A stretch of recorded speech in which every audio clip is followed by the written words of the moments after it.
The Anatomy of the Body of God. By Frater Achad. Preface.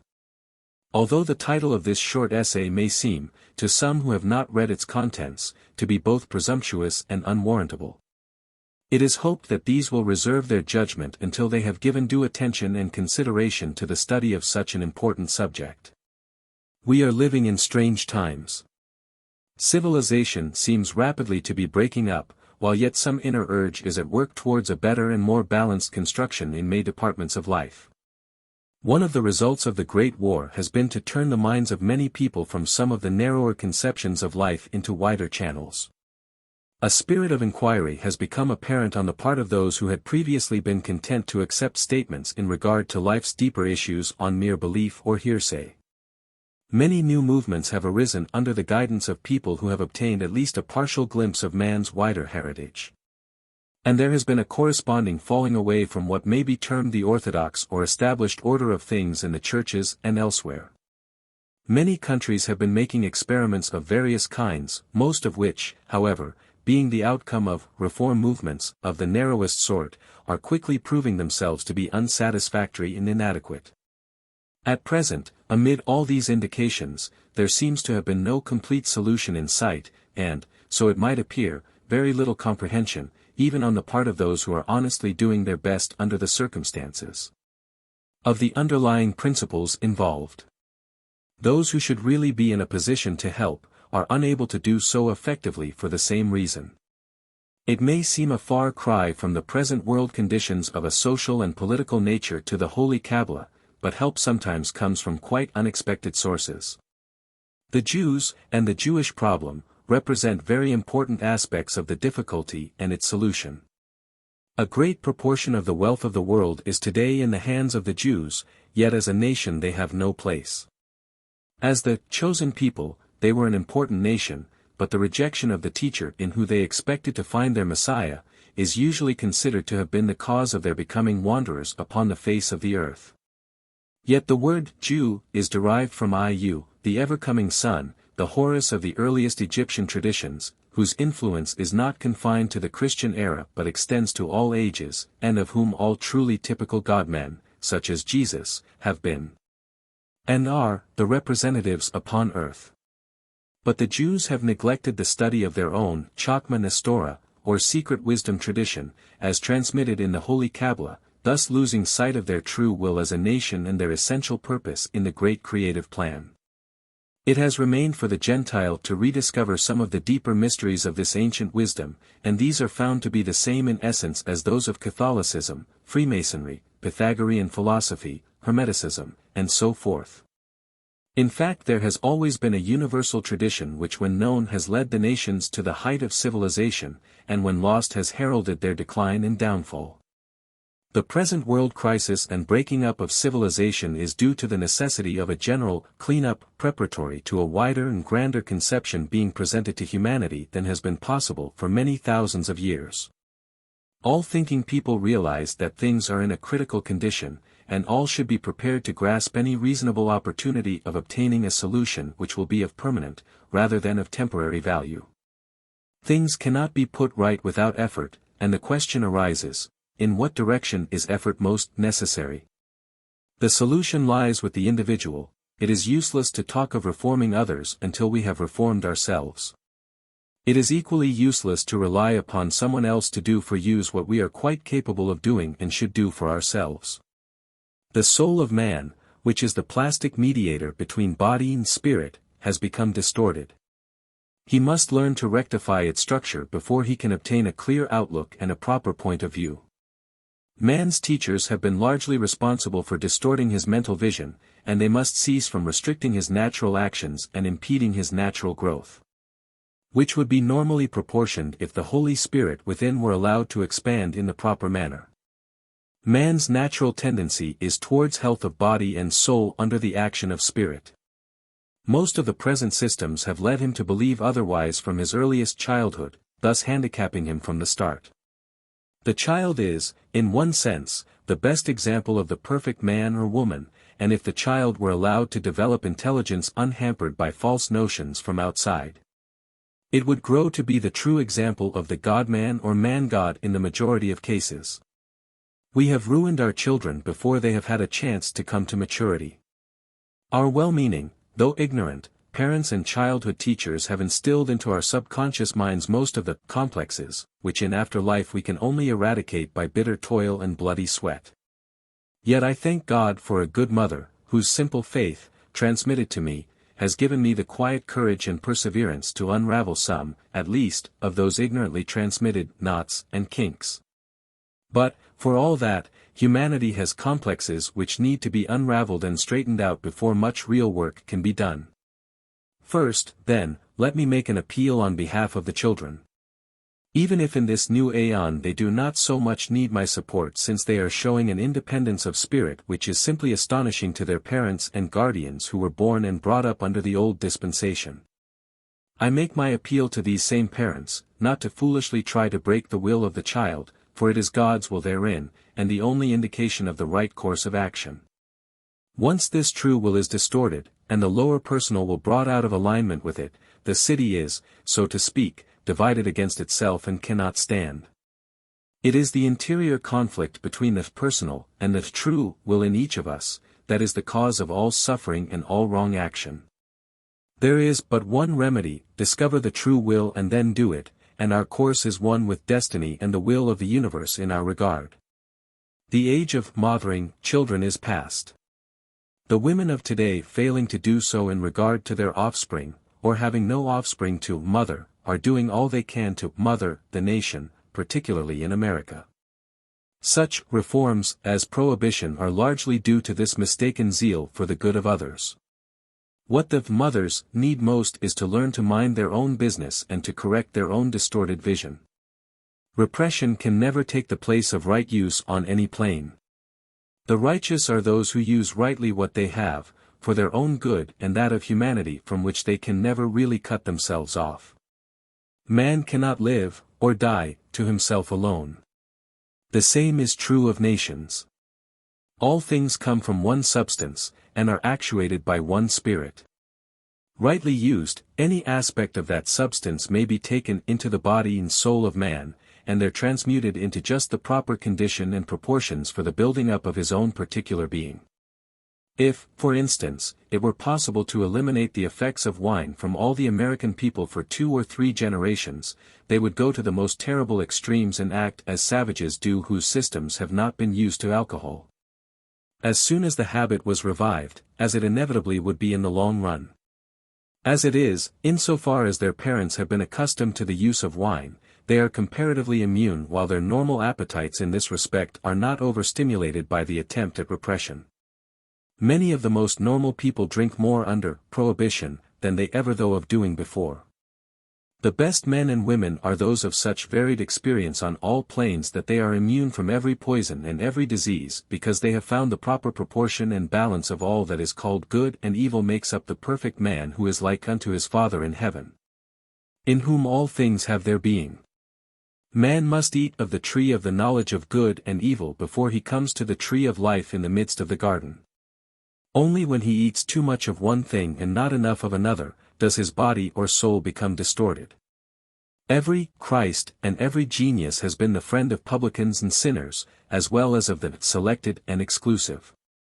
Idealism and materialism must unite and go hand in hand if a new civilization is to be built up. The soul of humanity is the connecting link. There is nothing to be ashamed of in our material bodies, but they would not be of much use without the spirit and will which give them life and motion. On the other hand, we should not be so cowardly and selfish as to desire to be reabsorbed into spirit, as if the whole creative plan were a waste of time, and had better never have been started. No. Let us give thanks in our souls for both body and spirit, using both rightly and to the full extent of our power. But how shall we learn the right proportions of each? We must eat of the fruit of the tree of life, and it will be found to nourish us perfectly and cause all the elements of our system to come to their proper proportion and fullness of stature. We must enter upon the heritage of freedom that has been prepared for us in the Father's kingdom upon earth. We have sacrificed the flower of humanity, not alone in the great war but in many, many ways, to our false gods. In the name of the true and living God, let us cease from bloody sacrifice, and start to build a living temple, not made with hands, eternal in the heavens, upon earth. How do you find this book? Any thoughts about the book or the author? Any suggestion for improvement? Please take a moment to share your thoughts in a comment. If you like it, share it with your friends who might enjoy it as well. Subscribe to keep in touch. Visit completeaudiobooks.com for more quality content. Introduction. On April 14, 1923 E.V., having just completed the MS. of my treatise on the Egyptian revival, or the ever-coming sun, in which my endeavor was to show that the restored order of the paths of the Kabbalistic tree of life was likely to be the correct one. Since it indicated the universal tradition as symbolized by the keys of Hermes, I was rewarded by the opening up of an amazing further possibility in regard to the design of the tree of life itself. It was between 8:30 and 9:30 am. On the above date, that the tree began to grow, and proved itself, to my mind, to be the veritable anatomy of our Rehourquit, ever coming, between the two infinites. This fresh revelation left me strangely silent. It seemed almost too wonderful to be true, but it has since, for I am writing this on April 17, shown even greater possibilities, the most extraordinary of which was only revealed to me this afternoon, after discussing the matter with W.R. I do not intend to write of the discovery itself for the moment, but merely to prepare a brief essay on the Kabbalah by means of further light I have so recently received. This will serve as an introduction to the more complete explanation of the whole matter which, in order to be comprehensible to my readers, will require a number of diagrams showing the different stages of its development. To begin at the beginning. As stated in QBL, the Kabbalists postulated the Ein or no thing as the zero from which, in a mysterious manner, the universe arose. Next, they say, the Ein Sof, or limitless space, became the nature of the Ein, and this conception was followed by that of the Ein Sof or limitless light of chaos. It was not until this limitless light had concentrated itself to a center at the first positive idea arose, and this was called Kether and attributed to the number 1. From this one there arose in succession the other numerical emanations or Sephiroth from 2 to 10, thus completing the decimal scale of numbers. The number 10 is said to represent the return of the 1 to 0, thus completing the cycle of manifestation. These ideas may be found more fully described in QBL and elsewhere, but I now desire to attempt a slightly different presentation, which will be developed in greater detail later on in this book.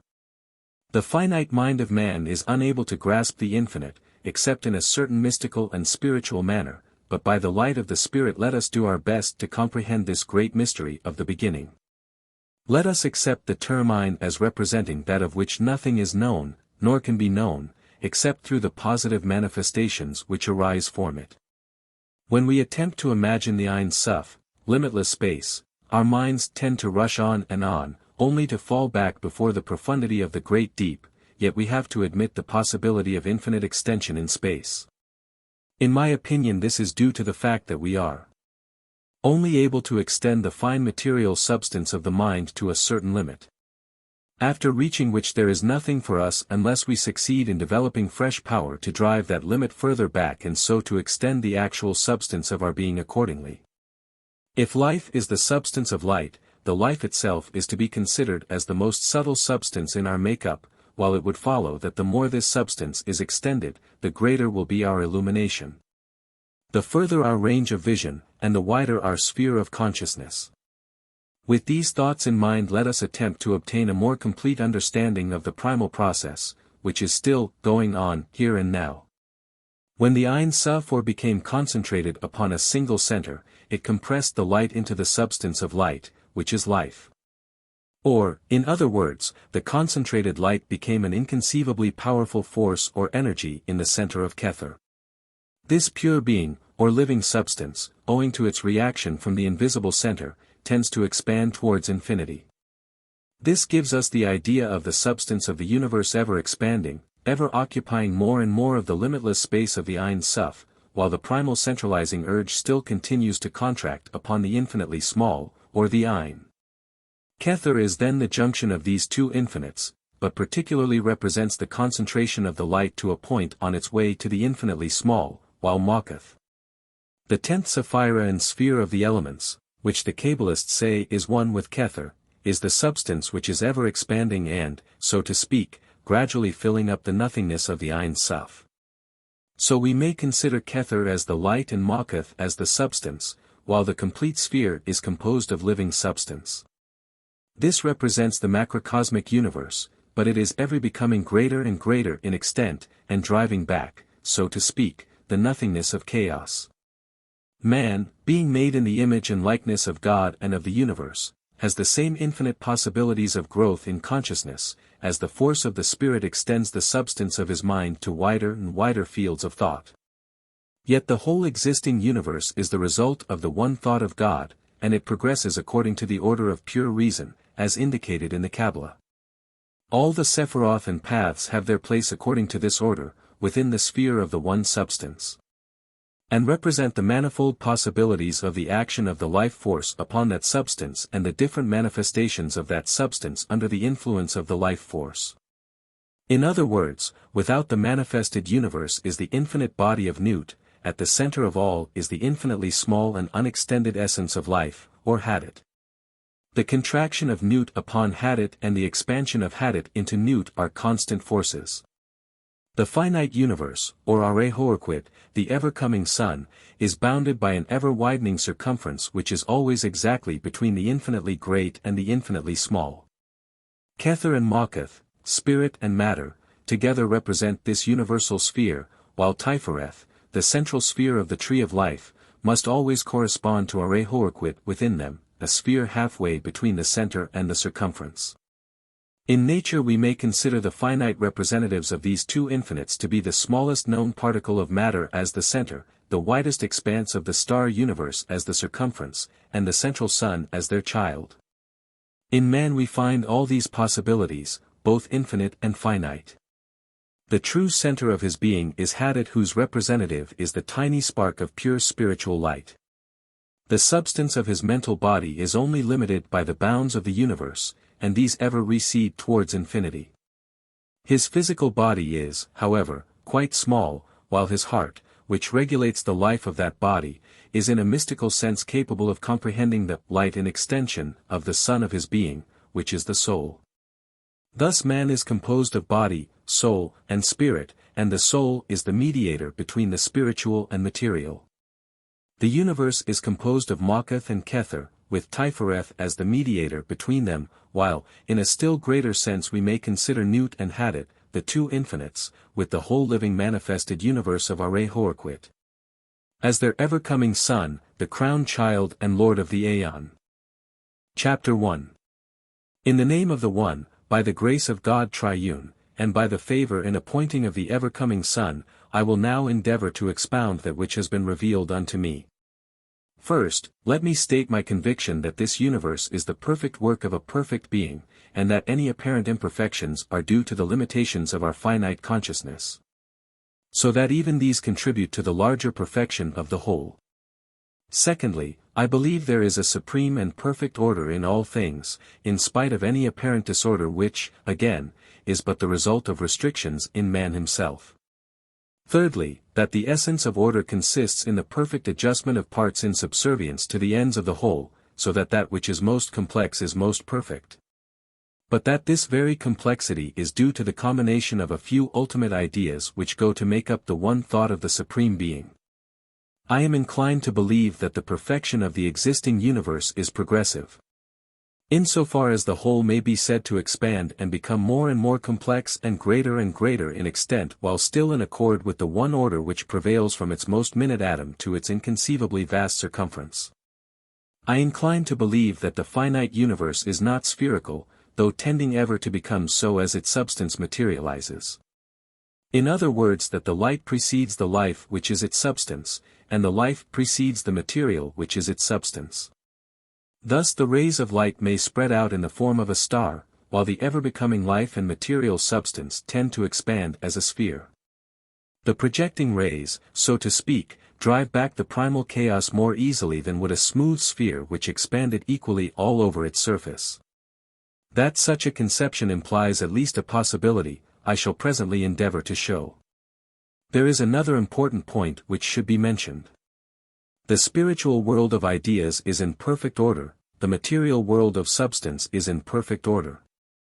The soul of the world, and of man, which is the result of these, is capable of comprehending that order perfectly. But, again, the spirit of man is perfect, his body is made in the image and likeness of God and of the universe, but his soul, having within it the power of personal choice, or will, which alone enables him to progress in a free and intelligent manner, is at the same time liable to distortion if the personal will is ill-used or restricted. In that case the eye of the soul sees things out of proportion and order, and this astigmatism must be corrected. Otherwise, man is under an illusion, self-created, which, however, in no way interferes with the real order of the universe, but merely tends to confine him and to prevent him from enjoying his due heritage in all its fullness.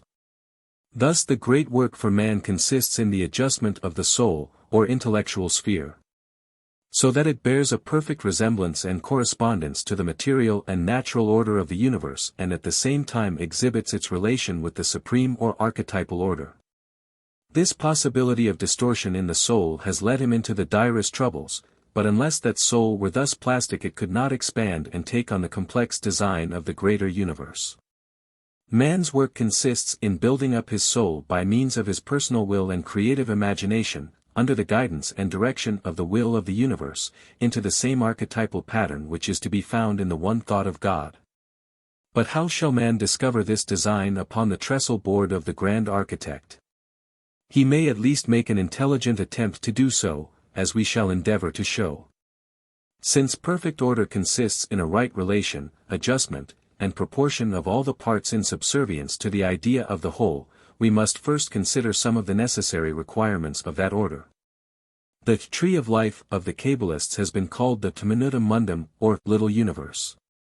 And students of the Kabbalah will have become aware that this system has great possibilities as a convenient means of classification in regard to everything in the universe, or idea in the mind of man.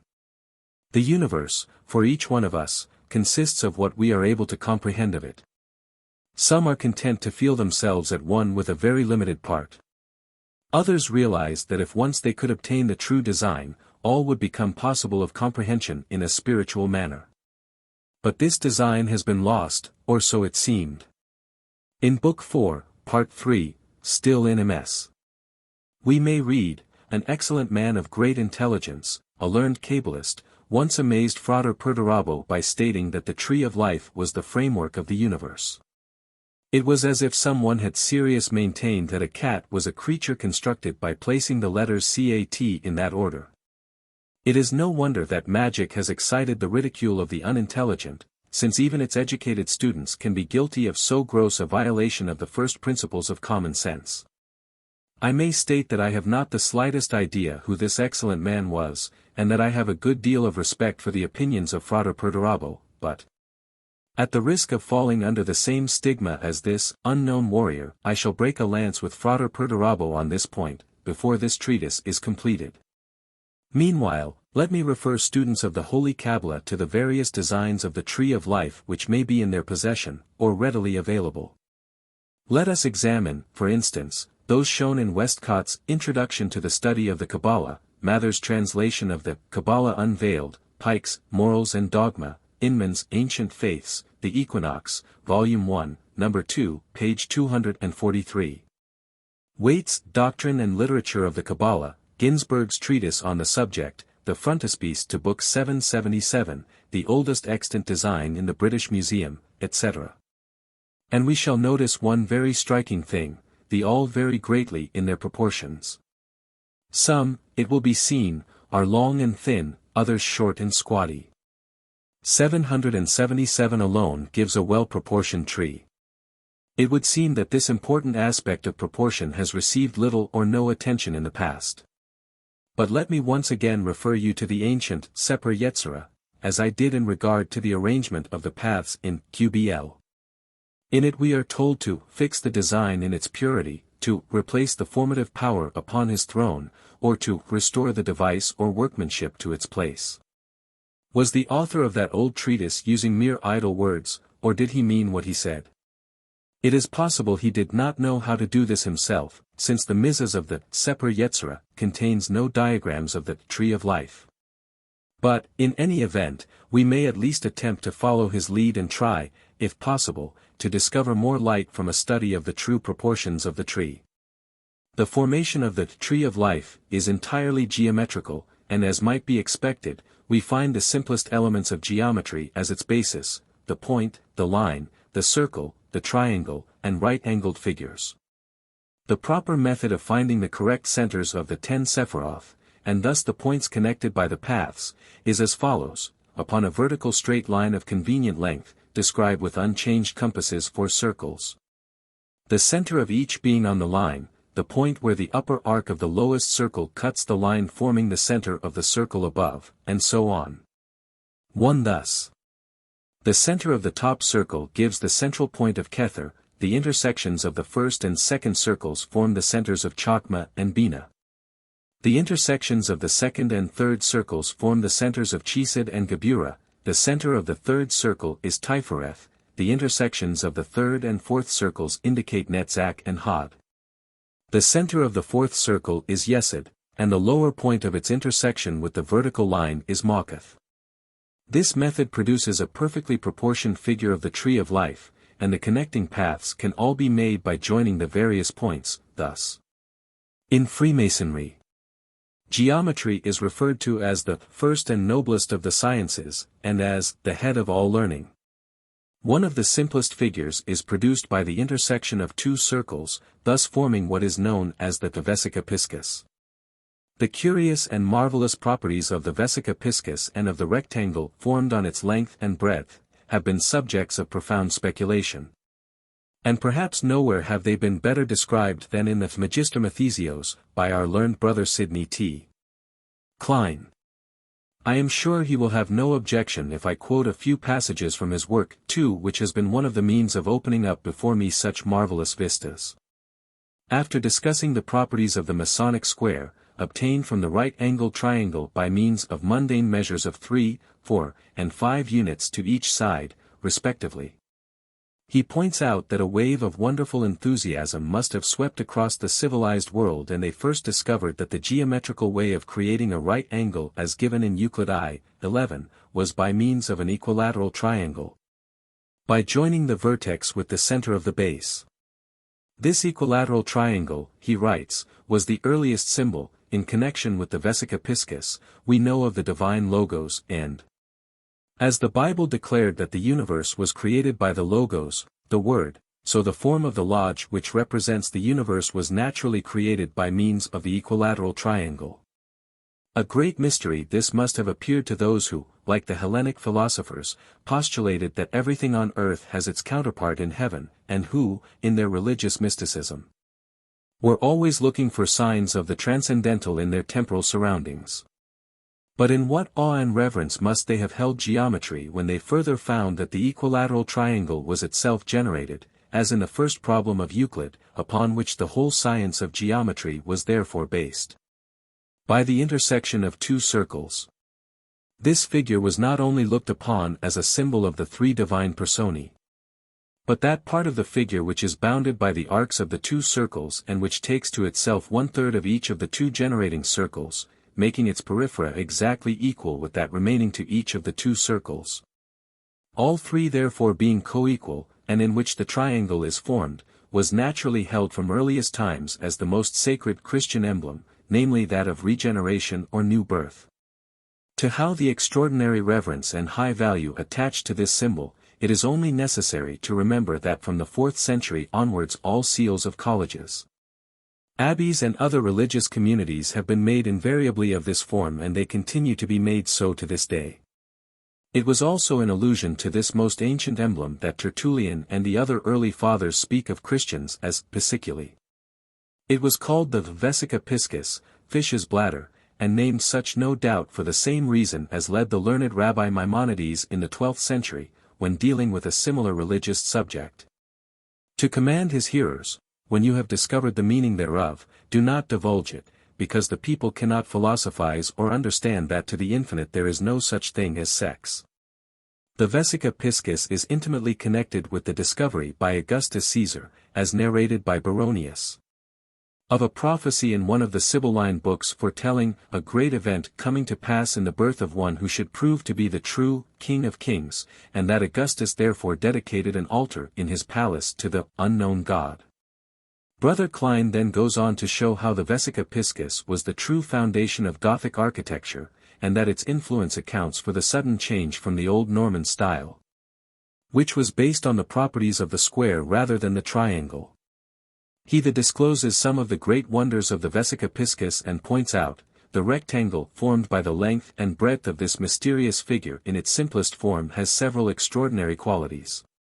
It may be cut into 3 equal parts, by straight lines parallel to its shorter sides. And these parts will all be precisely and geometrically similar to each other and to the whole figure.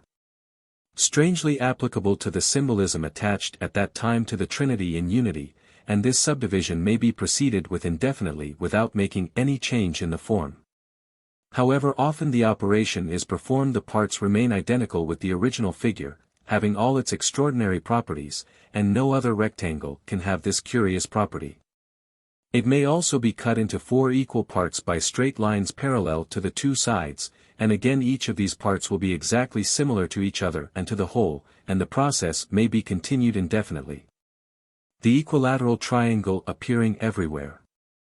Once more, if 2 of the trisubdivisions be taken, the form of these together is exactly similar geometrically to half the original figure. And the equilateral triangle again appears everywhere in both. As in figure V. In figure 8 have carried the trisubdivision to the 6th degree, and to help the eye I have marked with darker lines one of the trisubdivisions of each degree. It is only owing to the above unique similarity that the equilateral triangle is again formed on every part of the base line. Again the diagonal is exactly double the length of its shorter side, which characteristic is also unique and greatly increases its use for plotting out designs, and this property, of course, holds good for all the rectangles formed by both species of subdivision, but perhaps its most mysterious property, though not of any practical use, to those who studied geometry, and to whom the figure was a symbol of the divine Trinity in unity, was the fact that it actually put into their hands the means of trisecting the right angle. Now the 3 great problems of antiquity which engaged the attention of geometricians throughout the Middle Ages were the duplication of a cube, the squaring of the circle, and lastly, the trisection of an angle.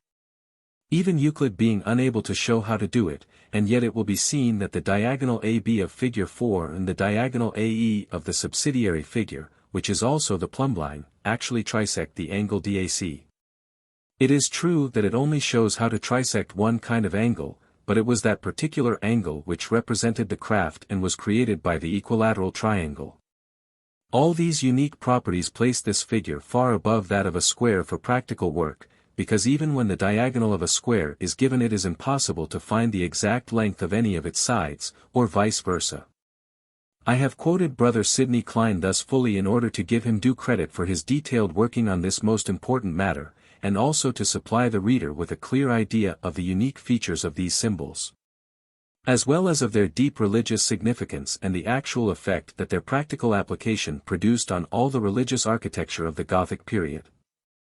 On this basis many of the most important cathedrals and churches were erected, and their beauty is not to be denied. When we compare some of these beautiful Gothic structures with the pyramid, for instance, we cannot but notice the difference. But after all, the pyramid is a truly symbolic structure in every detail, while the Gothic cathedrals only show part of the truth. Imagine my overwhelming joy when I discovered that the ancient Kabbalistic tree of life, with all its wonderful possibilities as a means of mental classification of every idea in the universe, natural, human, and divine, was in its entirety based upon the same fundamental principle of the Vesica Piscis, and was therefore not a fixed design but capable of indefinite progression towards the infinitely small or the infinitely great. For it can be so drawn that it appears with all its details and properties, repeating themselves indefinitely in every direction of space to infinity.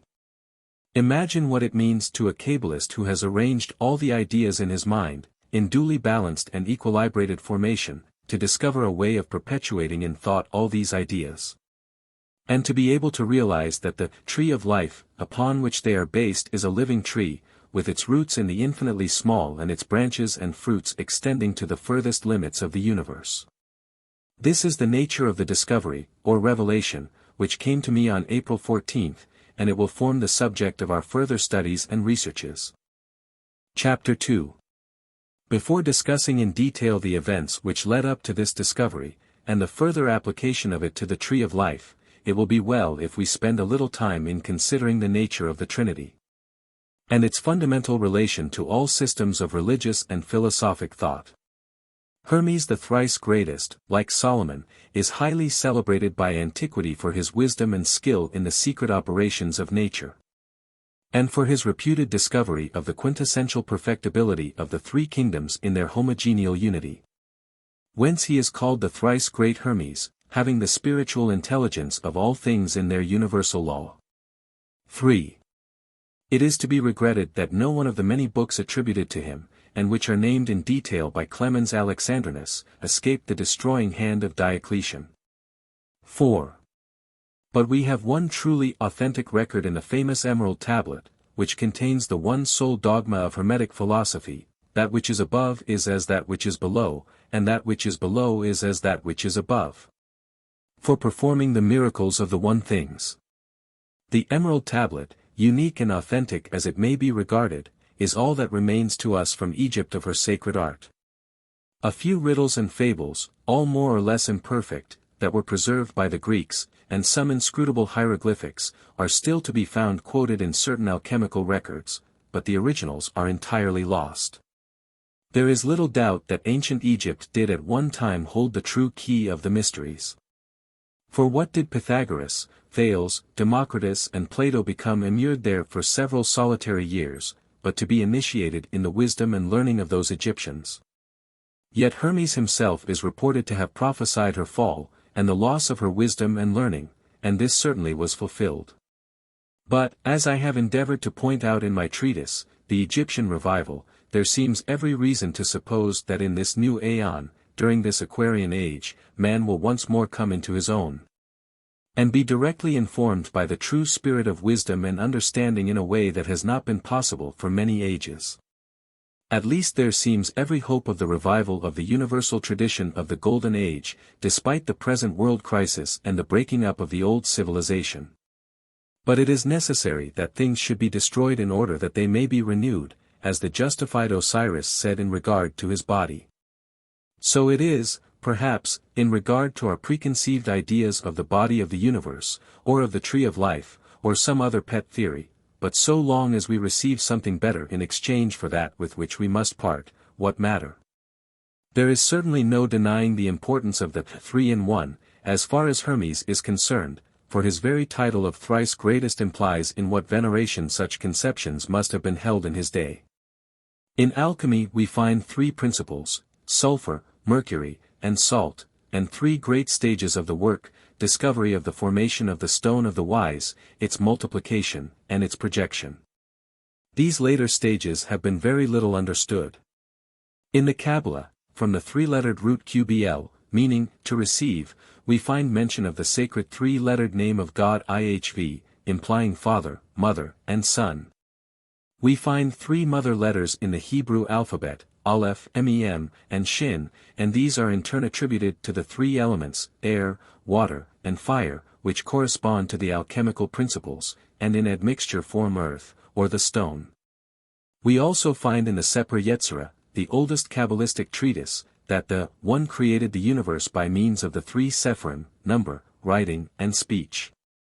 These correspond to the three mother letters and to the three paths of the middle pillar of the tree, as I have shown in QBL. The Hindus venerate the three-lettered word Aum as the most sacred name of God. Their deity has three aspects as Brahma, Vishnu, and Shiva, the creator, preserver, and destroyer. They postulate three principles: Rajas, Tamas, and Sattva, or activity, inertia, and peace. The Christians believe in three persons in one God: the Father, Son, and Holy Spirit, in 3 that bear witness in heaven, and in 3 that bear witness on earth. That man is threefold, body, soul, and spirit. In fact, the importance of the number 3, and of the triangle, is a well-nigh inexhaustible subject. Many of these threefold ideas are summed up in a fourth, representing the materialized or manifested aspect. The sides of the pyramid are triangular, but its base is square. The word aum is made continuous in sound by the addition of the nasal n, forming om. The Hebrew ihv becomes ihvh through the addition of the final he, or the daughter. The archetypal, creative, and formative worlds become manifest in Asaya, the material world of the Kabbalah. The tripartite word INR becomes INRI. The trinity of triads of the tree of life are summed up in the single sphere of Malkuth, the kingdom. Sulfur, mercury, and salt produce the gold of the alchemist. Rajas, Tamas, and Sattva act on Prakriti. 3 and 4 together make 7, another sacred number, as everyone knows. 7 and 3 are 10, and this is said to be the most sacred and complete of all, since it represents a return from 1 to the primal nothing of the beginning. We find 10 Sephiroth on the Kabbalistic tree. The 4 letters of the sacred name IHVH, when arranged in the form of a triangle, make 10, thus. And this became the basis of the Tetractys of Pythagoras, a figure composed of 10 unit forms or yods. But here we begin to approach the central mystery once more, for this triangle, with its 10 dots, gives us the idea of the division of the triangle into others. Thus. And so we begin to get back to our equilateral triangle and vesica as the basis of the tree of life.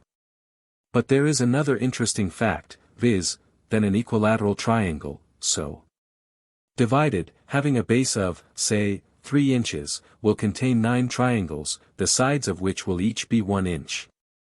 Whereas a square, whose side is 3 inches, will also contain exactly the same number of 1-inch squares, viz., 9. Again, the numbers 1 to 9 may be so arranged in the 9 squares, that they will add to 15 vertically, horizontally, and diagonally. This forms the basis for the construction of the magic squares of the planets, etc. But all these ideas are symbolized in the tree of life itself, which we will next examine in further detail. Chapter 3. The Sefer Yetzirah, or Book of Formation, which is perhaps the oldest philosophical treatise as yet extant in the Hebrew language, opens as follows. In the 32 most occult and wonderful paths of wisdom, did IAH, the Lord of hosts, engrave his name.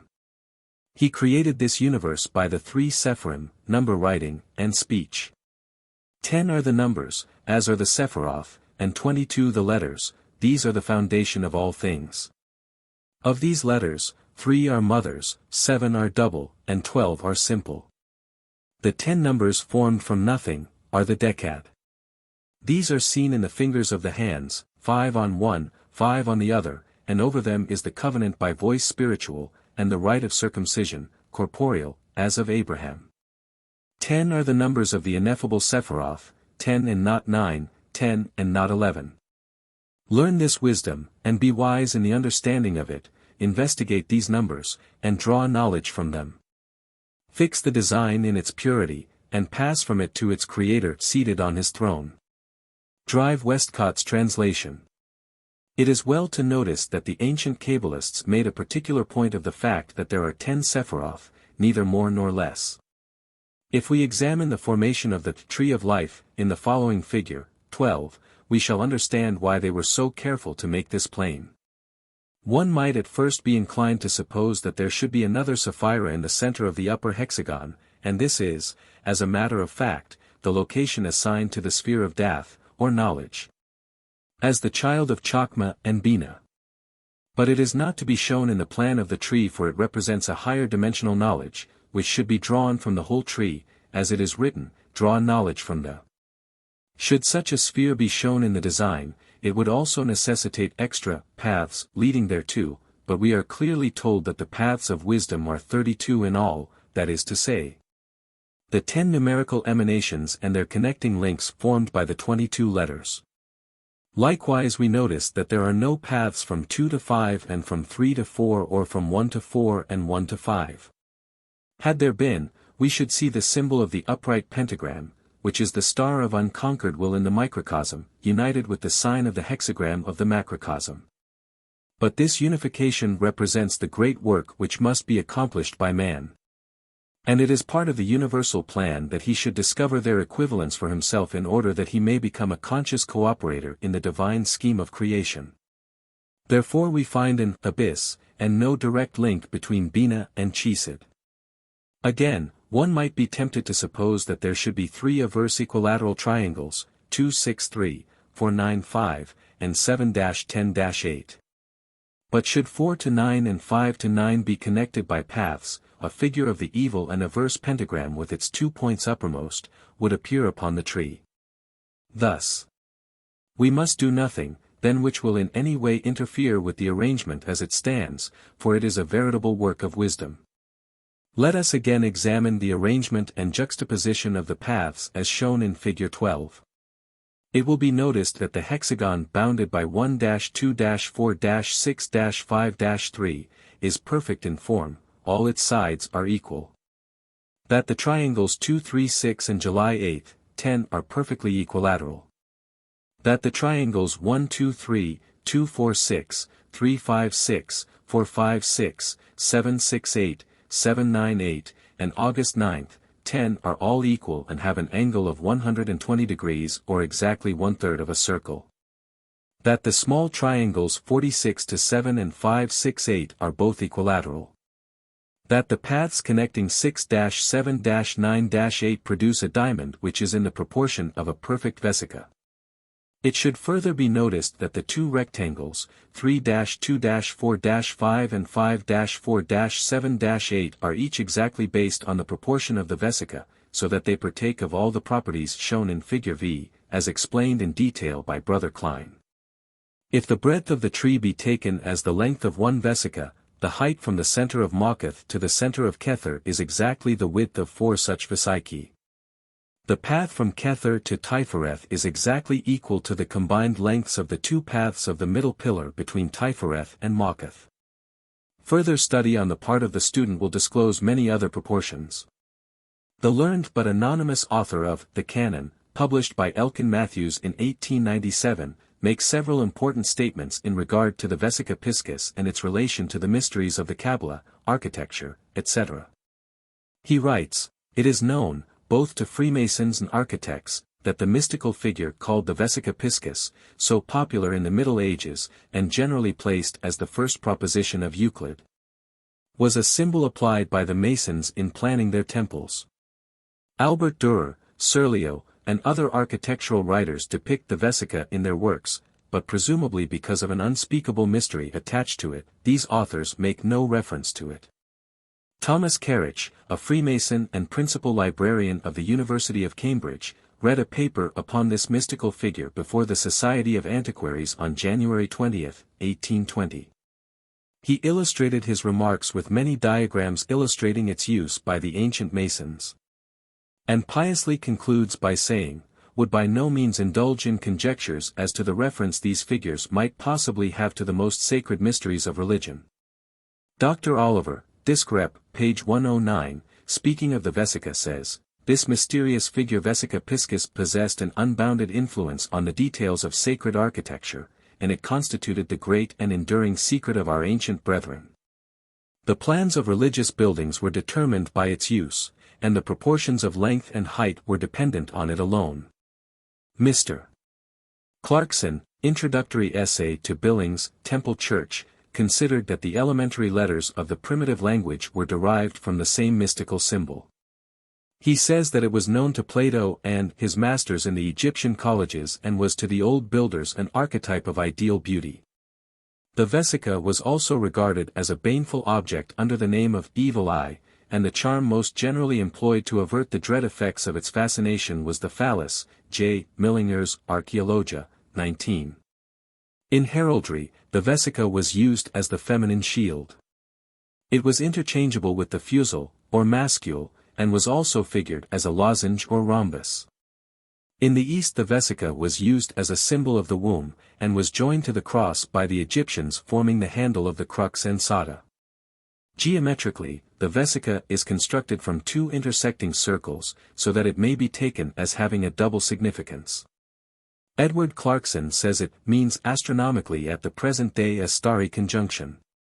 And by a very intelligent transfer of typical ideas a divine marriage, or the twofold essence of life, which the ancients supposed to be male and female. To every Christian the vesica is familiar from its constant use in early art, for not only was it an attribute of the Virgin, and the feminine aspect of the Savior as symbolized by the wound in his side, but it commonly surrounds the figure of Christ, as his throne when seated in glory. As a hieroglyphic the combination of Christ with the vesica is analogous to the crux ansata of the Egyptians. A little further on in his book the author of The Canon also makes the following remarks.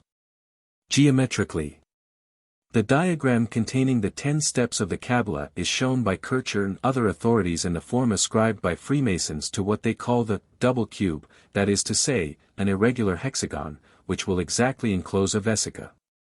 Consequently its length and breadth are of the proportion of 26 to 15.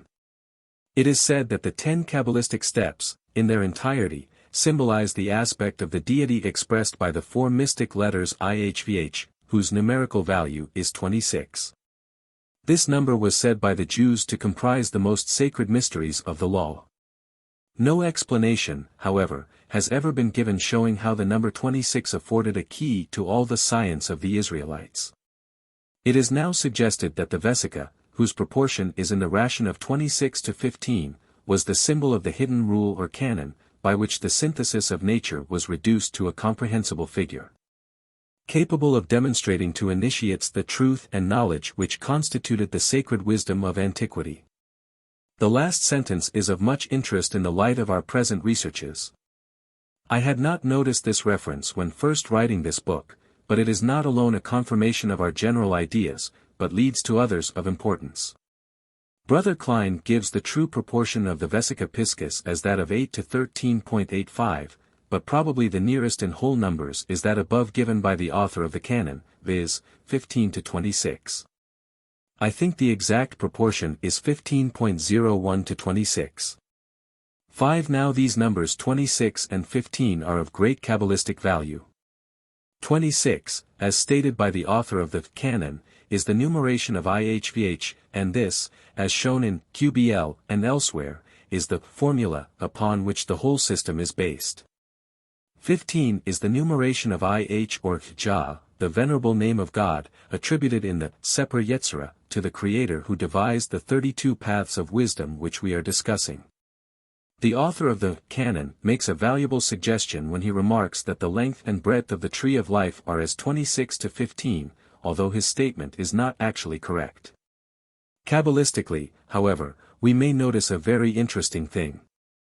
The total numeration of the Sephiroth of the middle pillar, or the length of the tree, is 1 plus 6 plus 9 plus 10 is equal to 26, while the 2 Sephiroth forming the bases of the side pillars, and indicating the breadth of the tree are Netzach equals 7 and Hod equals 8. Thus 7 plus 8 is equal to 15.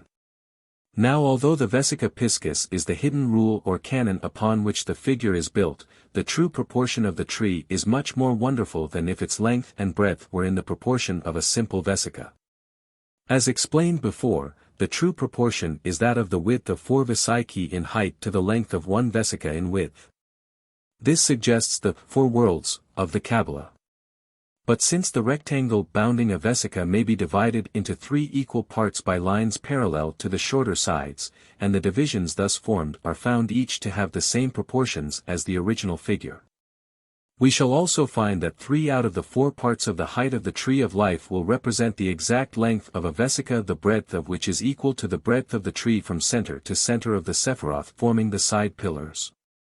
To make this plainer, if we take the reciprocal path from Chesed to Geburah as equivalent to 26, it being the length of one of the 4 vesicae and at the same time the width of the tree, and construct thereon another vesica, we shall find that its highest and lowest points will be in the centers of Kether and Yesod.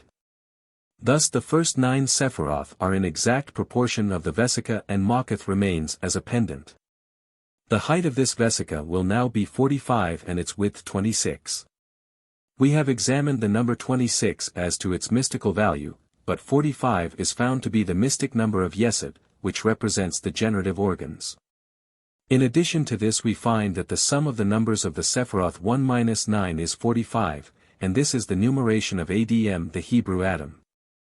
Further, if we notice the Vesica thus formed, it will be found to have its apex in Kether, while the left hand curve cuts through the center of Gebura and the right hand curve through that of Chesed, both these terminating in Yesod.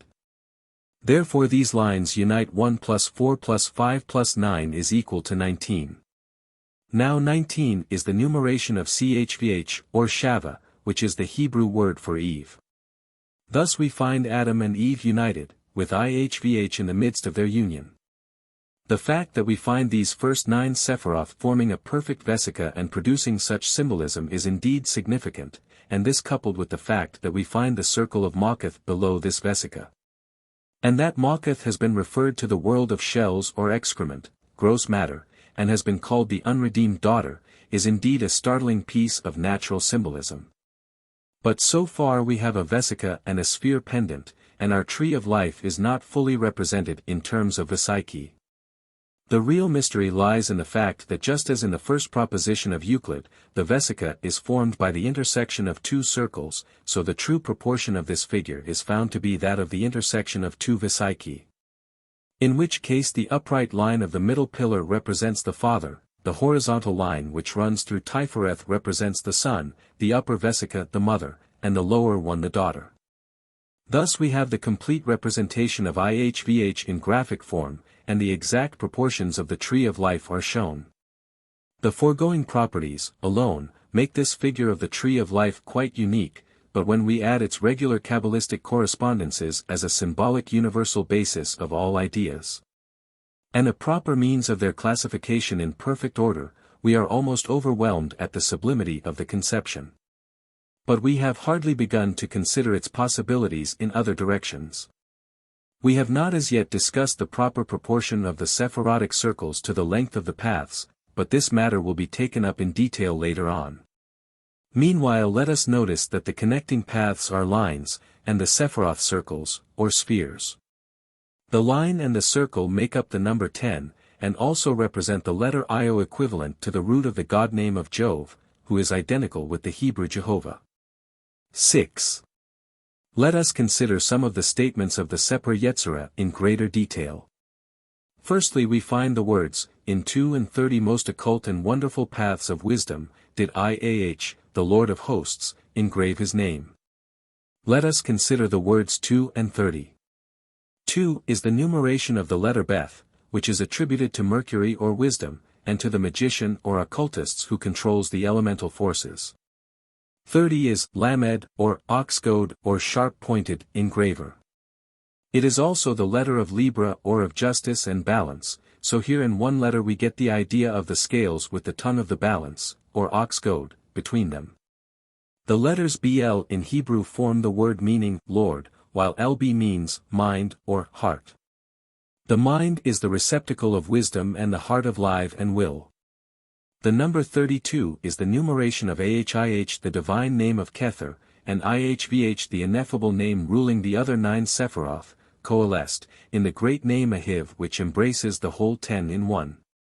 The name Iah is in Hebrew Yod He or Ih, and this is called the monogram of the Eternal. The letters are the first 2 of Ihvh and represent the Father and Mother conjoined and concealing the Son, A, the microcosm or star of unconquered will, within them. Yod is the letter of fire, He of water, and the concealed Aleph is air. These are the natures of the 3 Sephirim, number, writing, and speech, by which Jah is said to have created the universe. Number is fire, the writing of the starts, writing flows like water, and air is the basis of speech. But these are all mysteriously connected symbolically with the perfect number 10, of which 0 is the knot of the unmanifest, and 1 the first positive idea. The mouth from which issues the fire of the Spirit in the form of breath, and also the water, is when closed, a horizontal line, when open it is a circle, thus, 10. The pen whereby ideas are transmitted in the form of writing, has been referred to in the scriptures and the pen of a man, and this is dipped in a vessel which represents both a line and a circle, for purposes of reproduction and transmission of form and substance. Thus we have the idea IH once more. Speech cometh from the opening and closing of the mouth, thus by the combined ideas of 1 and 0 or 10. In the tarot the letter Aleph, 1, is that of air, and also of the fool, which is marked 0, or 0. Aleph is the ox, Lamed, as mentioned above, is the ox goad, together they are Al, the most sacred name of the one God, and La which means, not, or 0 which is 0. Al is numerically 31, suggesting the 3 Sephirim in 1 and 3 plus 1 is equal to 4. And the sum of the numbers from 1 minus 4 is equal to 10. 10 are the numbers, as are the Sephiroth, and 22 the letters, these are the foundation of all things. 20 is the numeration of the basic simple Hebrew letter or Iod, spelt in full. Beth, 2, is the house or womb. Yod is equivalent to the spermatozoon in one sense. 20 is also the numeration of the Hebrew letter Kaf, which means the palm of the hand in the act of grasping. Yod also means the hand. So we have the chief instrument of action, the hand, in the act of opening and closing, representing expansion and contraction. 22 is the numeration of the word ICHD, which means unity. Of these letters, 3 are mothers, 7 are double, and 12 are simple. We have mentioned the 3 mother letters under the form of the 3 Sephirim. These represent the 3 elements, which combined, form Earth. The 7 double letters are assigned to the 7 planetary intelligences, the forces which govern nature, and the 12 simple letters are attributed to the signs of the zodiac, or circle of life, which represents the great star universe. Thus in the 22 letters we have the basis of all universal ideas. The one substance with its 3 elementary divisions combining in material form. The planets and solar system, the star universe, all permeated with the one life which is the subtle substance of light itself. The 3 mother letters are equivalent to the 3 primary colors, which break up into the 7 colors of the rainbow, and may be further divided into 12. So the paths of the tree represent all the colors between light and darkness, and, of course, a host of other ideas as may be found in QBL and Book 777.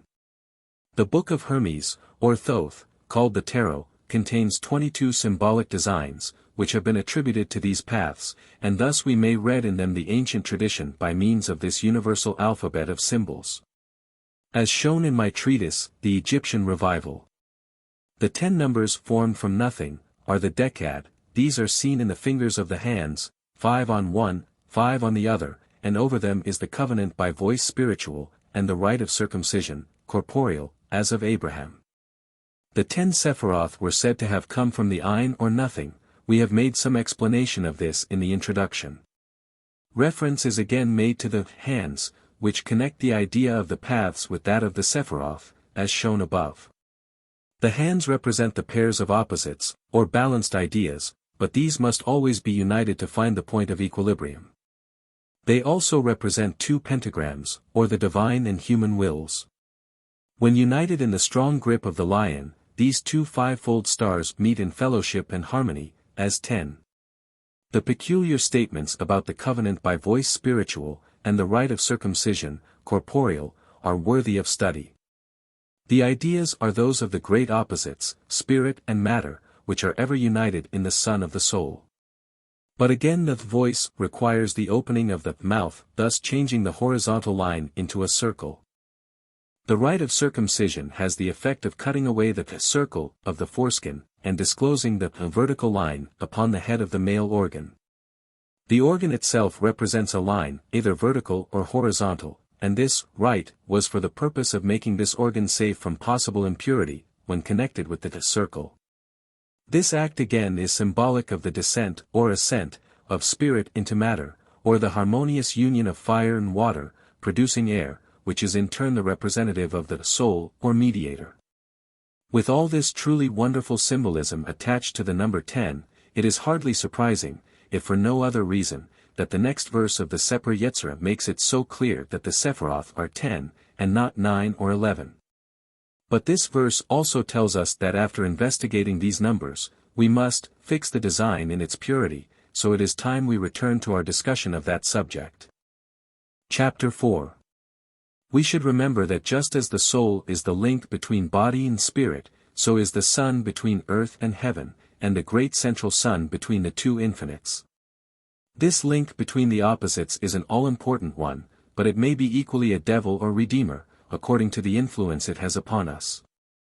I have showed this more fully elsewhere, and shall refer to it again. Now we found that paths symbolized a set of universal ideas, including all colors. Likewise we shall find that the 10 Sephiroth have a corresponding symbolism. Ma'akath, the 10th Sephira, is the sphere of the elements, corresponding to the mother letters. The next 7 above Ma'akath are attributed to the solar system, or planets, the double letters. Chakma, the next higher, is the sphere of the zodiac or fixed stars, and Kether is the pure light and the source of all as the primum mobile or first motion. So we see that in a certain sense the 10 Sephiroth are equal to the 22 paths, and in order to fix the design in its purity, we must be able to arrange these diverse sets of ideas so that they blend together perfectly. That at first may seem like an impossibility. In fact, for several hundred years the Kabbalists have adopted an arrangement which entirely failed to produce this perfect harmony and order. How I was led to discover such an arrangement, has been fully shown in QBL, written last year, and its further proof is given in The Egyptian Revival, to which I may refer those interested. The following figure is the completed results of those investigations. It will be seen that the paths of the middle pillar are made by the 3 mother letters, which by shape form the caduceus of Mercury. And these descending from Kether through the sun and moon, Tifereth and Yesod, produce the sphere of the elements, or Ma'akath. All the planetary letters except Kaf, which is attributed to Jupiter, the father of the gods, Io, will be seen to connect their paths with the corresponding planetary Sephiroth. The 12 letters attributed to the signs of the zodiac will each be found united with the Sephira of its ruling planet, even in cases such as Gemini and Virgo, which are both ruled by Mercury, Libra and Taurus both ruled by Venus, etc. The one apparent exception, on account of the fact that all 4 paths leading to Chesed are properly occupied, is the case of Jupiter. But Jupiter, being the direct representative of Kether, and also by Tarot, the wheel of life, which exactly symbolizes the primum mobile, could not possibly be better placed in any case. The fact that this reformation of the paths produces a wealth of fresh symbolism and actually discloses the long-lost universal tradition, as shown in The Egyptian Revival, is alone sufficient justification for changing the arrangement. Even though it may upset the ideas of certain people who have based the rituals of their secret orders upon the old plan.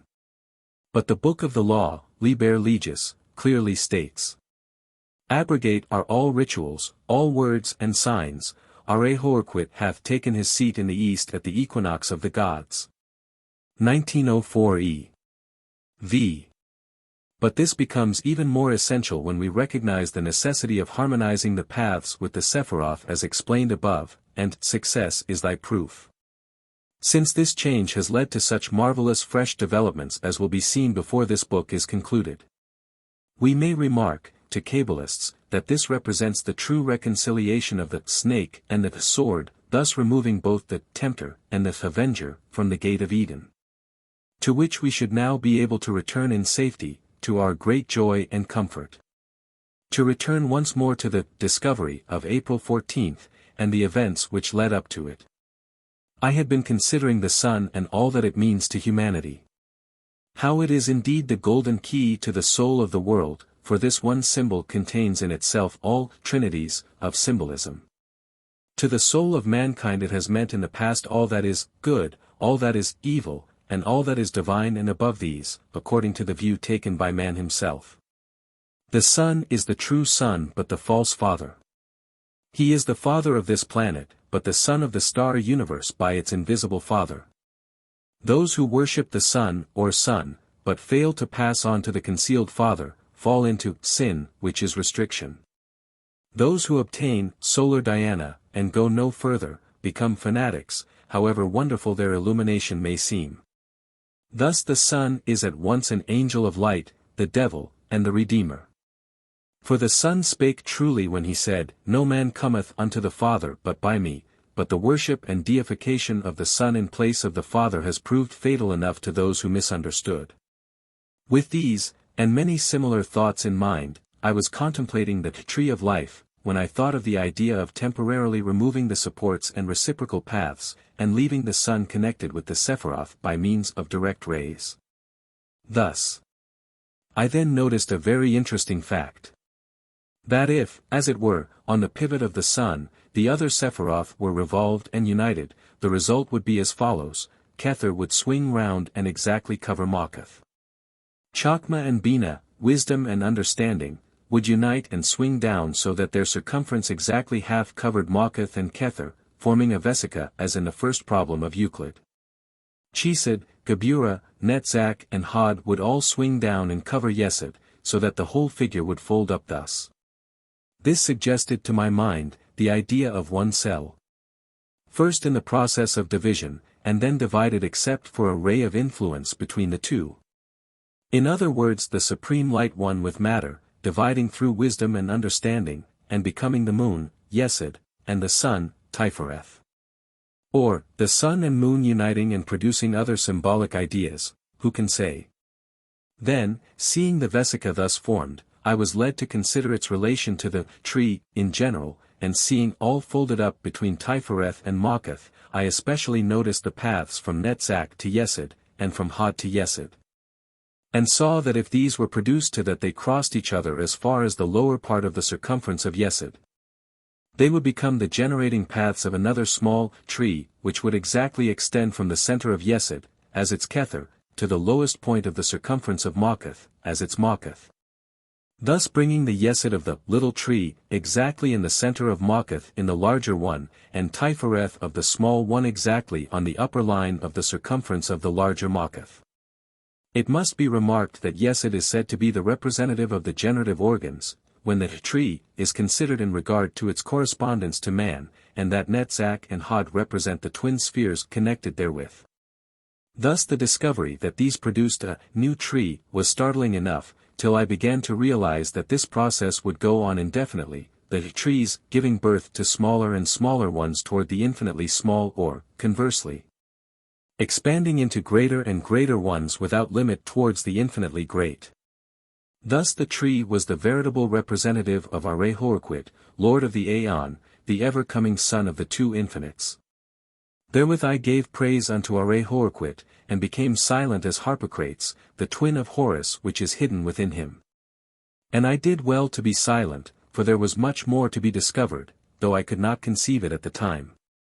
So I put aside the sketch of my first rough working, having signed and dated it, and left the matter alone for a while. Herewith I include a drawing made from this first sketch, as a record of the discovery. Chapter 5. We may now begin to understand what was meant by the next few words of the Seper Yetzirah, which states, these 10 numbers, beyond the universal one, have the boundless realms, boundless origin and end.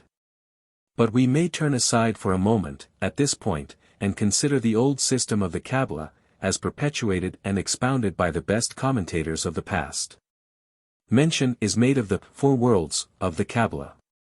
These are called Atziluth, the archetypal world, Bria, the creative world, Yetzirah, the formative world, and Asaya, the material world. These have been attributed to the 4 letters of the ineffable name IHVH. Sometimes these worlds have been allotted to the tree of life as follows: Atziluth and Yod, the father, to Chokmah, Bria and He, the mother, to Binah. Yetzirah and Vav, the son, to Tifereth as the king ruling over Chesed, Geburah, Netzach, Hod, and Yesod, thus embracing 6 Sephiroth, and finally Asaya, as the daughter or second He, to Makuth. In this plan, Kether seems to have no place. Again, sometimes the whole tree is considered as if it were represented on 4 planes, one above the other, or interpenetrating each other. In this case we get 40 Sephiroth, 10 for each world. And for purposes of classification each Sephira was considered to contain another complete tree, so as to make in all 400, with a correspondingly great number of paths. This plan seems to have been little used for practical purposes. It is, of course, very complicated and difficult to conceive on 4 planes at the same time. The only other attempt, that I am aware of, was to place the diagram of one tree above the other, so that the kether of the lowest touched the Mawkuth of the next, and so on with the other 2 higher worlds.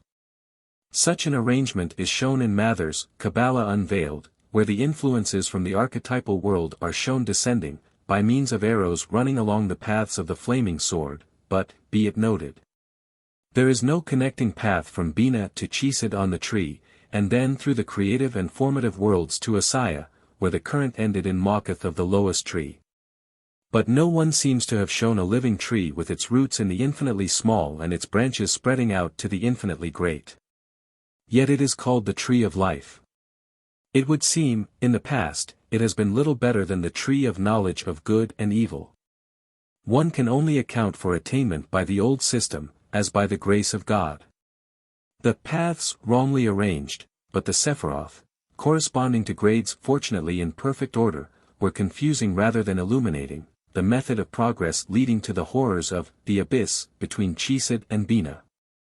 However, that makes little difference if my surmise is correct, as explained in the Egyptian Revival, that during this aeon, wisdom and understanding are directly projected upon the children of earth, and the abyss definitely bridged.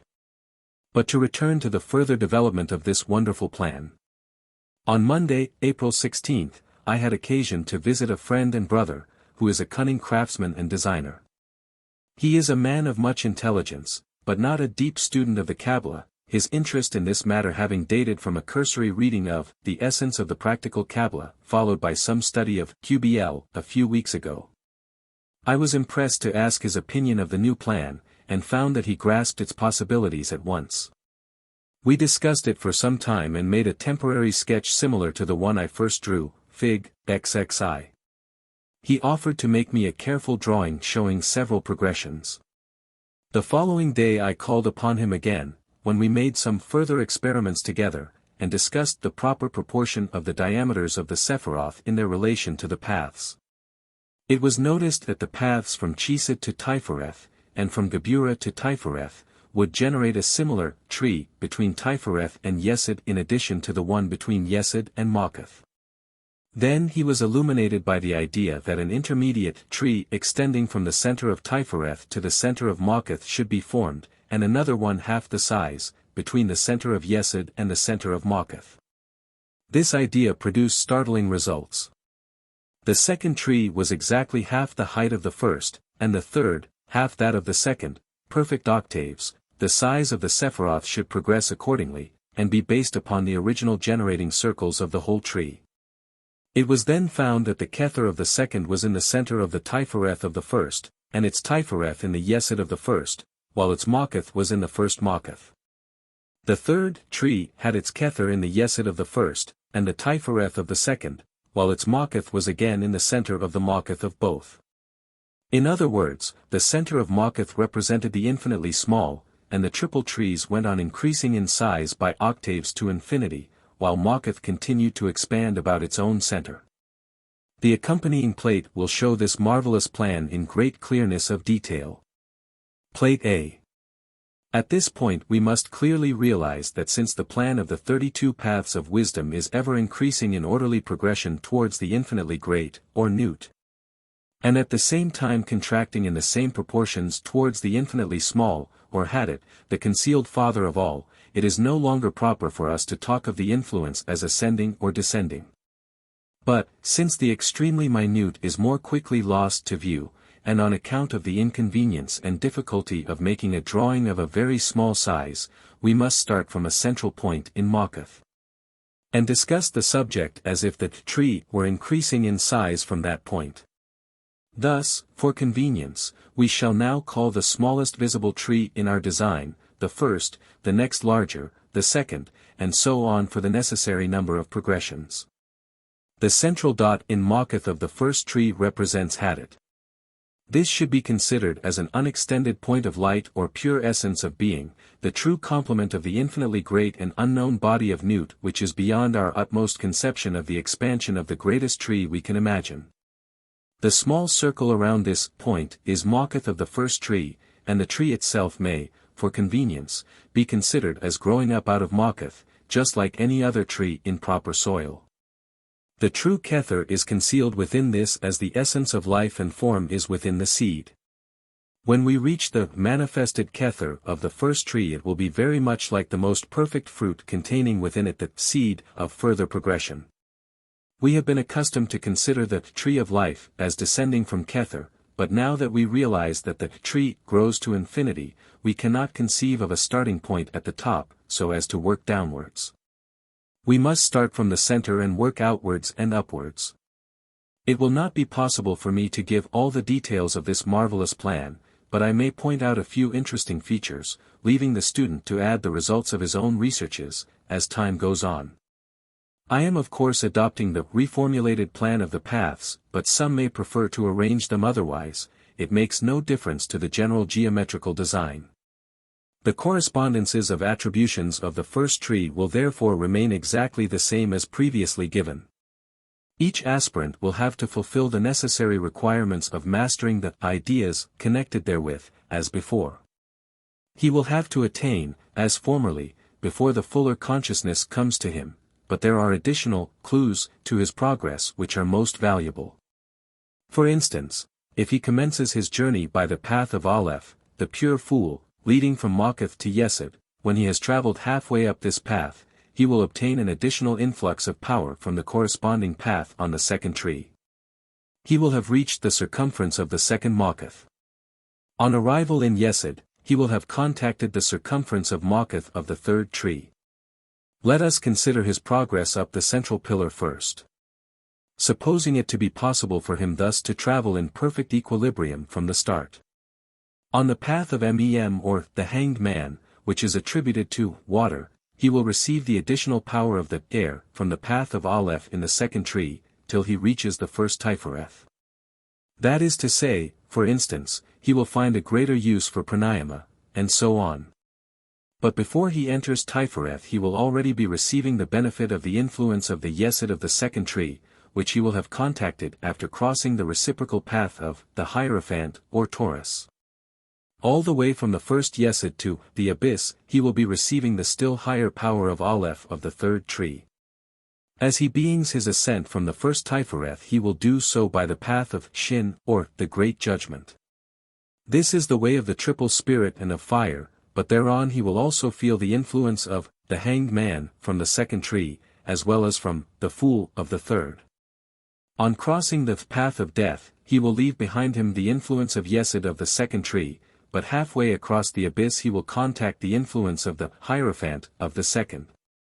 And at the same moment enter the sphere of Yesod of the third tree. Next, he will cross the path of the star, or Aquarius, on the primary tree, contacting immediately the Tifereth of tree number 2, through the aura of which he passes on to the first Kether attainment. During this journey up the central pillar, his original Mawkuth will have doubled in diameter on the path of Aleph, doubled again when he reached Yesod, again on reaching Tifereth, and once more on his attainment to Kether, which then crowns his work. Thus the first Kether attainment is representative of the fifth visible progression of the sphere of Mawkuth, after which the aspirant begins to contact the sixth progression of the whole tree, and from that point in his career. Every further progression of Mawkuth will touch the center of a higher Kether, to infinity. But as the sixth visible progression of Mawkuth contacts the second visible Kether, the seventh, the third, and so on, there will always seem to be 4 untraveled trees between. It may be that these represent the 4 worlds of the Kabbalah, and that he must in reality always progress in the 4 worlds simultaneously. It will be noticed that the path of Beth, or wisdom, leading from the first Mawkuth to Hod, the sphere of Mercury, contains, essentially, all the powers of Mercury or the magician to infinity in that direction. Since this path leads to larger and larger Hods, in regular sequence. Similarly, the path of Daleth or love, the Empress, or Venus, leading to Netzach, continues to infinity in that direction also. So we find all love and wisdom concentrated in the center of Makuth. Since all the three mothers, Aleph, Mem, and Shin, interblend on the middle pillar, these powers are also fully concentrated in the center of Makuth, and conversely, proceed from it. In regard to the other paths and Sephiroth of the first tree, and this applies equally to all the trees, we may point out that Netzach and Hod will always be found in the exact centers of the paths of Venus and Mercury on the next larger tree. Chesed and Geburah are always exactly in the centers of the paths of Cancer, the Chariot, and Luna, the High Priestess, of the next larger tree. Chakma and Bina will always have their centers in Leo, the path of Strength, and Gemini, or the Lovers, of the next progressed tree. Kether always appears in the center of the next Tifereth, and of the following Yesod, to infinity. In other words, the light is always within the life of the sun, and the sun within the body of the moon. The reciprocal path of the Hierophant will always have an influence horizontally across the abyss of the next tree below. The path of the Hanged Man will always leave him suspended from the reciprocal path of the Star or Aquarius of the next tree, while he is seen below Tifereth on his own tree. This is exactly where he is mystically supposed to be according to the old system of the paths, although he was otherwise assigned. It is a matter of almost unending interest to trace out these various combinations, but there are even more important considerations ahead of us. We must leave the student to work things out in his own way, and pass on to wider fields of study. Chapter 6. During the afternoon of April 17, after obtaining a glimpse of the foregoing possibilities while discussing the details of this plan, a still wider conception dawned upon me. Since the center of Makuth has become the point from which all proceeds, why should the tree grow only in one direction? What we have been calling the lower part of the tree is in the form of an equilateral triangle, and the progression of the trees only increases the size of this indefinitely.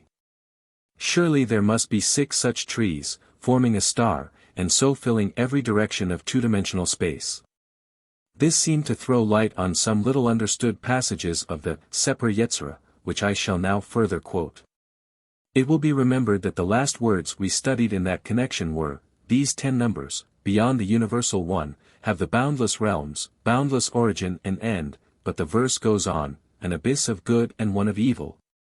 Boundless height and depth, east and west, north and south, and the one only God and King, faithful for ever seated on his throne, shall rule over all, for ever and ever. This is striking evidence that our plan is that which was intended to be conveyed by the author of this mysterious treatise. I may now quote the remaining verses in the first chapter, since these make the matter still clearer. These 10 Sephiroth which are ineffable, whose appearance is like scintillating flames, have no end, but are infinite. The word of God is in them as they burst forth, and as the return. They obey the divine command, rushing along as a whirlwind, and returning to prostrate themselves at his throne. This seems fairly understandable in the light of the 2 infinites with the manifested universe, ever becoming, between them. These 10 Sephiroth which are, moreover, ineffable, have their end even as their beginning, conjoined, even as is a flame to a burning coal, for our God is superlative in his unity, and does not permit any second one. And who canst thou place before the only 1 inch? In other words, Nut, Hadit, Arehorquit, are a perfect 3 in 1. And as to this decad of the Sephiroth, restrain thy lips from comment, and thy mind from thought of them, and if thy heart fail thee, return to thy place. Therefore is it written, the living creatures ran and returned, and on this wise was the covenant made with us. This means that since the tree is everywhere the same in every part of space, once its general attributions are fixed in the mind, it is not well to confuse ourselves by too much attempt at progressed expansion of the idea. Rather we should return and contemplate the center from which all proceeds, thus obtaining the pure essence here and now. These are the 10 emanations of number. 1 is the Spirit of the living God, blessed and more than blessed be the name of the living God of the ages. The Holy Spirit is his voice, his spirit, and his word. This is very similar to the instruction in Liber Legis, be thou had at my secret center, my heart and my tongue, but CCXX is a new covenant, and goes much further than the old one recorded in the Sefer Yetzirah. Second, from the Spirit be made air and formed for speech, 22 letters, 3 of which are mothers, A, M, SH, 7 are double, B, G, D, K, P, R, TH, and 12 are single, E, V, Z, CH, T, D, L, N, S, O, T, Q. But the Spirit is first among these. Third, primitive water he also formed and designed. From his Spirit, and from the void and formless made earth even as a rampart, or the standing wall, and varied its surface as the crossing of beams. Fourth, from the water, he designed fire, and from it formed to himself a throne of honor, with the Ophanim, seraphim, holy animals, and ministering angels, and with these he formed his dwelling. As it is written in the text, who makest his angels spirits and his ministers a flaming fire. Psalm 104, v. 4. Note the reference to the design made from primitive water by the Spirit, and also about the crossed beams, or paths of the tree. His thrones of honor are the manifested kethers. Holy animals refer to the zodiac, etc.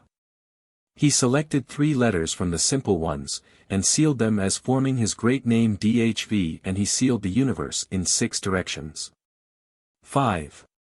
He looked above, and sealed the height, with IHV. 6. He looked below and sealed the deep with IVH. 7. He looked forward, and sealed the east, with HIV. 8. He looked backward, and sealed the west, with VHI. 9. He looked to the right, and sealed the south, with VIH. 10. He looked to the left, and sealed the north, with HVI. These are the 10 ineffable existences, the Spirit of the living God, air, water, fire, height and depth, east and west, north and south. So ends the first chapter of this mysterious treatise, and there is little doubt that our sixfold star is the solution of the problem which has puzzled to Kabbalists for so many centuries. With its center it forms the heptad. Let us now examine the design of this wonderful new star, as drawn in such minute detail. See Plate B. A glorious vista opens before us, infinite space in the form of a pure snowflake. What could be a better way of fixing the design in its purity? What more likely, since all things are said to have proceeded from the primal water under the action of spirit, than that the substance should crystallize in exactly the same way that any drop of water, or any crystal, is found to take form under the direction of the lines of polar force which always form 6 radiating lines or axes in every rain drop which becomes a snowflake. Surely this is a pure enough conception of the beginning of all things and the infinite progression of this manifested universe. Scientifically it can hardly be denied. Thus the pure essence of the soul of man may also crystallize and become a center of the great star. This may take place at any point in space and at any moment in time, for the center of the infinite is everywhere and the circumference nowhere. What a vista of attainment opens up before every human being, for we have been told in Liber Legis. Every man and every woman is a star. Also, every number is infinite, there is no difference. But let us consider a few more details of this divine plan. What changes have really occurred owing to our multiplication of the stone of the wise? Netzach and Hod and the paths of Venus and Mercury which before were seen to progress directly to infinity, have now become forever united. There is no difference, love is ever under will. Again, these combined paths are exactly equal to the paths of Aleph, Mem, and Shin which form the equilibrated middle pillar, for the father and mother together equal the child. Every path radiating from the center is now equilibrated or balanced. The combined sphere of Netzach Hod or Venus-Mercury is always to be found exactly between the spheres of Bina and Chakma of the 2 trees of the scale below. Also the combined paths of Venus-Mercury always lie exactly between the spheres of Chesed and Gebura, or mercy and severity of the tree below, and so on to infinity. All else remains the same, but there is no longer any possibility of unbalanced progress. But we must not forget the instructions in Liber Legis, which is of the utmost importance. The cobs is in the coup, not the coup in the cobs. Worship then the cobs and behold my light shed over you. We must worship the central point which is concealed in Ma'akath and in the center of our being, then only will the true light of infinity be shed upon us. If we fail in this, seeking in the outer, our minds fall back, failing to grasp that which is beyond our finite vision. The living creatures run and return, and having returned, the illusions of space and time are exchanged for the ever-present here and now. The introduction to this treatise should now be more clearly understandable to the average reader. We can see how the light or fruit of light, the six kethers, are always first in advance towards the infinite without. Next follows the progress of the life or soul of nature and of man, then follows the regular progression of the sphere of Ma'akath in ever-widening circles as matter eats up form and the form comprehends the efficient cause, which is itself the manifestation of the invisible final cause.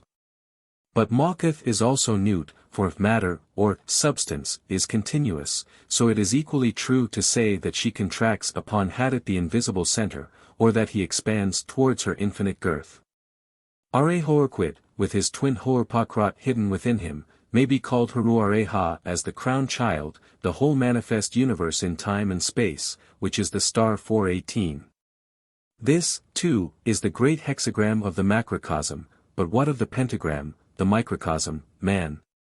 Another great mystery lies before us, needing only to be brought to light, as will be shown in the next chapter. Chapter 7. We have seen in the last chapter how our original conception of the tree of life may be multiplied and crystallized into a macrocosmic snowflake, or sixfold star. Let us now return to our first simple form of the tree and examine it more carefully with a view to further discoveries. We have been accustomed to look upon this as representing a flat two-dimensional surface, but we were not necessarily correct in our supposition. In reality we have been looking at the front surface of a triangular crystal prism, and what we saw was not all in one plane. The sides of the tree are but two angles of an equilateral solid. The third angle, at the back, is invisible, being completely hidden by the paths of the central pillar. This central pillar is not level with the front surface, but is the core of the prism. Kether is the apex of a pyramid whose base is equilateral. Ma'akath is at the lower point of a descending pyramid, all four sides of which are equilateral, thus forming a tetrahedron. Tiferet and Yesod are both embedded in the solid, and the paths of the three mothers are interior channels. Looking at the tree in the ordinary manner, we should have to realize that only the three reciprocal paths, and the four paths forming the side pillars, are actually on the level surface before us. There are, however, three reciprocal paths of each kind, viz., 9 in all, for there are two others, in each case, which retreat and meet at the third angle of the prism. There is another pair of vertical paths, similar to those at the sides, but concealed at the back of the solid. Instead of there being only two paths from Kether to Chakma and Bina, there are three, one sloping away to the concealed angle at the back. The triangular surface we see is not vertical, but slopes back towards Kether. The paths from Chakma and Bina to Tiferet also slope inward to the central core of the prism, and there is a third path from the angle at the back. The four visible paths from Chesed, Gebura, Netzach, and Hod to Tiferet are likewise sloping within the solid, and there are in addition two invisible paths at the back. The paths from Netzach and Hod to Yesod also incline inward, since Yesod is at the core of the tree. Again there is another similar path concealed, which slopes down from the angle at the back. The surface of the triangle formed by the paths connecting Netzach, Hod, and Ma'akath, is not vertical, but falls away towards the back, and there are two similar surfaces connected with the concealed sphere of Netzach Hod behind the solid figure. This at first may seem confusing, but it can be more clearly explained by means of diagrams and plates. Let us imagine that we have ascended above the tree and are looking directly down upon Kether. From this position we should perceive a triangular figure as shown in the diagram. The nearest point to us will be Kether and the other three spheres at a lower level. The three triangular surfaces slope away from Kether to the spheres at the angles. But what are these three spheres and six paths, upon which we have been looking? Our conception of the tree must undergo a remarkable change. The three bounding paths are all equally that of Tzadi, Aquarius, or the star. The three spheres are each equally both Chakma and Bina. The three paths connecting with Kether are each equally Jupiter and Saturn, or Kaf and Tau, or the wheel and the universe. In other words, there are no longer any pairs of opposites, and there never were in reality. Each idea is only true insofar as it contains its own opposite. So the sphere we called Chakma always concealed it Bina, and Bina its Chakma, and so on. While we thought the tree represented a flat surface, we could not realize how these apparently opposite spheres could in reality be one and the same, but now that we have discovered the third angle of the prism, they are at once unified without difficulty. Also the former reciprocal paths have now become the boundaries of the solid figure, and represent a sectional plane through it. The natures of the opposite paths are also unified, and they convey the single influence of Kether to the dual spheres they connect therewith. Let us now include Tiferet in our conception, and at the same time imagine that we are looking at the solid from the front, but that it has been twisted round slightly, so as to make the concealed angle clearer. We now see how the paths of Resh and Ayin, or the sun, and the devil, are triple, yet one. These conflicting ideas have disappeared in a harmonious combination. The path of Shin, the Holy Spirit, at the core of the figure uniting Kether and Tiferet, remains single. What were the pillars of mercy and severity, are now no longer opposed to one another, for there are three bounding pillars, as well as the central one. There are three Chisageburas, and three Netzachads. The paths of Samak and Pe, or temperance, and the tower, are now united, as are those of Lamed and Yod, or justice, and the hermit. If we were next to take a section through the tree at the line formed by the path of none, or death, and remove the upper portion, while looking down upon the remainder we should see the bounding lines, nearest to us, would be the three paths of none with the three spheres of Chisagebura at the angles.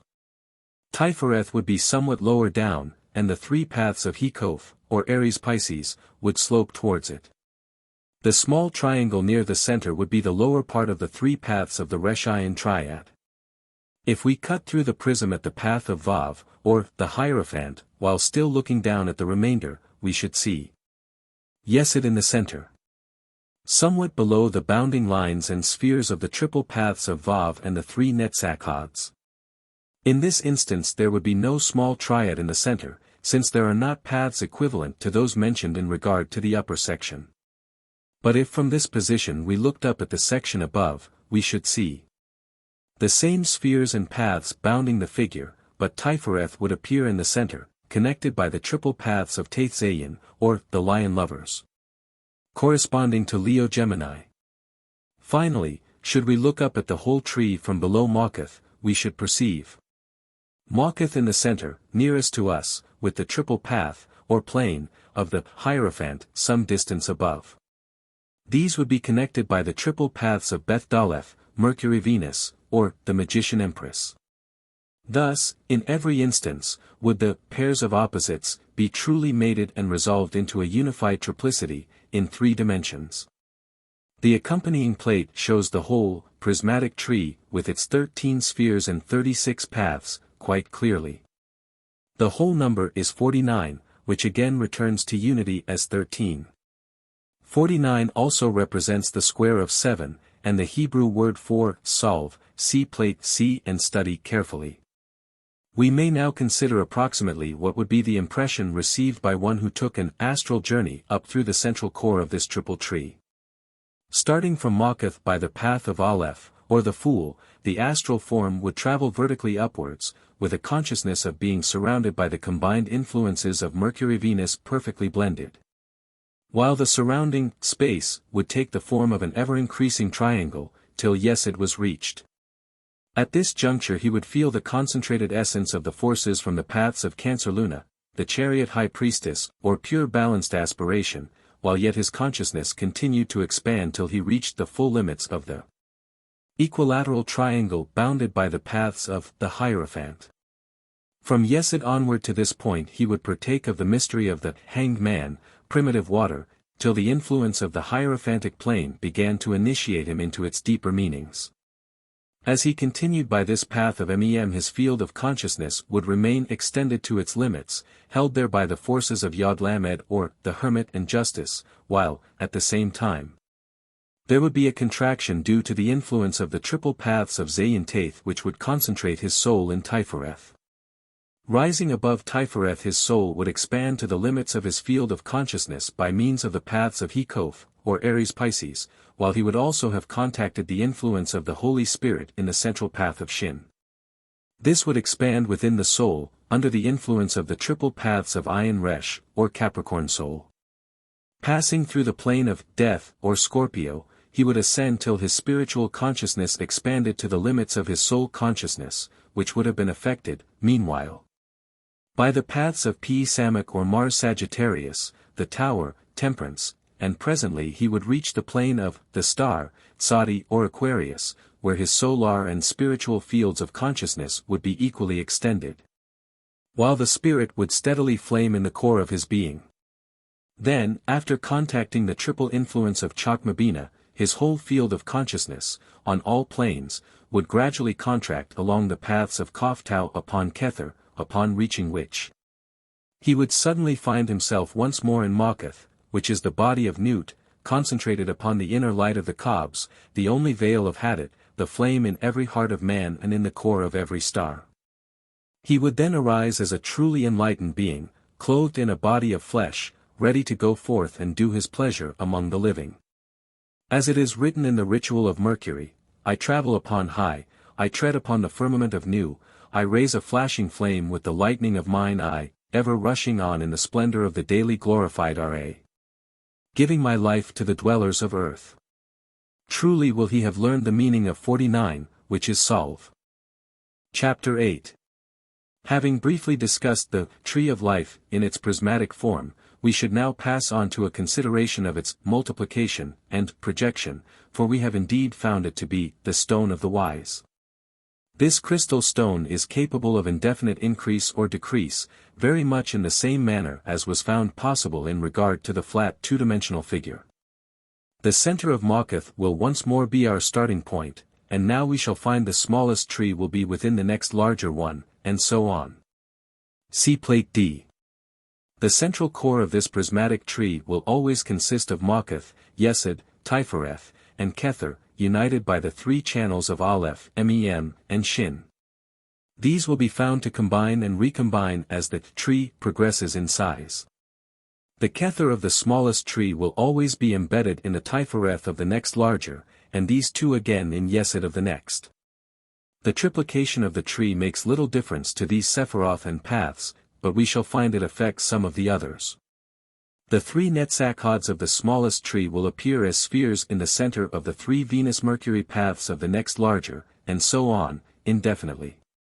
The three Chisageburas of the smallest tree will form similar spheres in the centers of the triple channels of Cancer Luna of the next tree. The three Chakmabinas will likewise be found in the centers of the three channels of Leo Gemini, and so on. These last-named spheres will always be halfway embedded in the surface of the sphere of Yesod of the next larger prismatic tree. The student should trace out these correspondences for himself, making a careful study of the accompanying Plate D, while endeavoring to form a complete mental picture of these prismatic trees. We are now prepared to take another step in the development of this marvelous plan, but first let us return for a moment to the contemplation of the design of our crystalline snowflake as shown in Plate B. In dealing with the two-dimensional aspect of the work, we found upon combining 6 of the flat trees, we obtained a hexagonal figure of a 6-fold star. This symbolism is that of the macrocosm. What will be the result of our combining a number of the solid prismatic trees? Upon experiment we find in this instance that they do not combine in 6-fold arrangement as before, but that 5 such prisms taken together form a perfect pentagon, the center of which is Makath and the bounding lines all representing the paths of Taurus or the Hierophant. The lines connecting the spheres at the 5 angles, which are all netzachads, will each be paths of Venus-Mercury. Of course, looking at the solid figure from this angle, Machath is nearer to us than the netzachad spheres, for the latter are connected by the retreating paths of Venus-Mercury. In addition to this pentagon we should also see something of the remainder of the 5 solid trees, in perspective, as they spread out behind or away from us. The great work, as symbolized in the word of the Aeon, abrahadabra, has always consisted in finding the equivalence between the microcosm and the macrocosm, or the formula 5 is equal to 6. Here we find a higher aspect of the work, for this solid figure is built up on purely microcosmic lines of 5 solids to a section. But we have now discovered a rose capable of extension in 5 directions to infinity, and containing within itself all the correspondences, with powers of indefinite multiplication. Such a figure is not capable of filling the whole of space, but when we take 4 such sections and combine them, we are able to make the complete 3-dimensional solid, which will extend in every direction as the trees progress in size, thus completely filling all known space. Such a figure is composed of 20 of our original prismatic trees, and 20 is the numeration of LVD, the basic letter of the Hebrew alphabet, and the first letter of the ineffable name. It is also the numeration of the letter Kaf, which corresponds to the wheel of life, and the father Ayupater. When these are so combined, the central point of Machath is completely embedded in the center of the figure, unless it be built of actual crystals, in which case we should be able to get a glimpse of it. The accompanying plate showing the projection of the stone will make the matter clear to the student, and open up a wonderful vista to his mind. We have now a figure capable of progression in 20 directions. The true Kether is concealed within the Machath at the center, and this expands spherically as the size of the solid increases. We have 20 projecting Kethers representing the forerunners of light, followed by 60 Chakmabinas and 60 Chisagaburas. Then follow 20 Tifereths concealed in the cores of the prisms and representing the substance of the light which is the soul or life. We are able to perceive only 12 netzachads, for these have now united into groups of 5 dual spheres in one.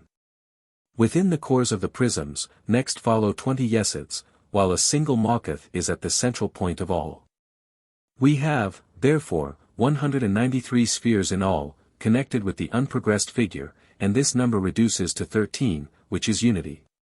193, it may be remarked, is also a prime number. There are 60 paths equivalent to Ayupater Saturn. 60 which correspond to Aquarius, 60 to Sagittarius Mars, 60 to Scorpio, and 60 to Virgo Libra. But there are only 30 representing Taurus or the Hierophant, since these have now combined in pairs. Thus we have 330 visible paths. There are 20 invisible paths of air, 20 invisible paths of water, 20 invisible paths of fire or spirit, 60 invisible paths of Sol Capricorn, 60 invisible paths of Leo Gemini, 60 invisible paths of Cancer Luna. But only 12 invisible paths of Venus Mercury. Thus we have 252 invisible paths in all. The paths of the tree were always attributed to the serpent.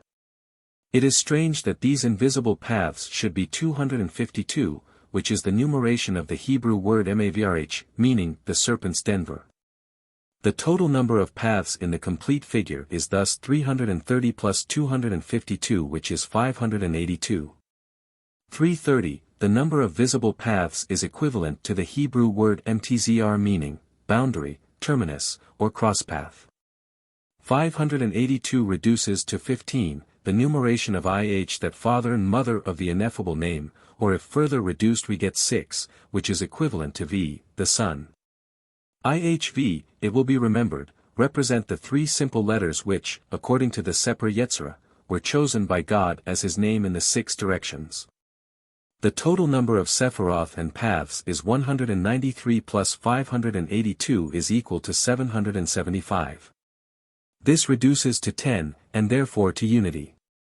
But the points of the 20 Kethers are so arranged as to form when connected, 12 perfectly regular pentagons. Thus the whole structure indicates a perfect dodecahedron and, when enclosed in the circumscribing sphere, touches it at 80 points.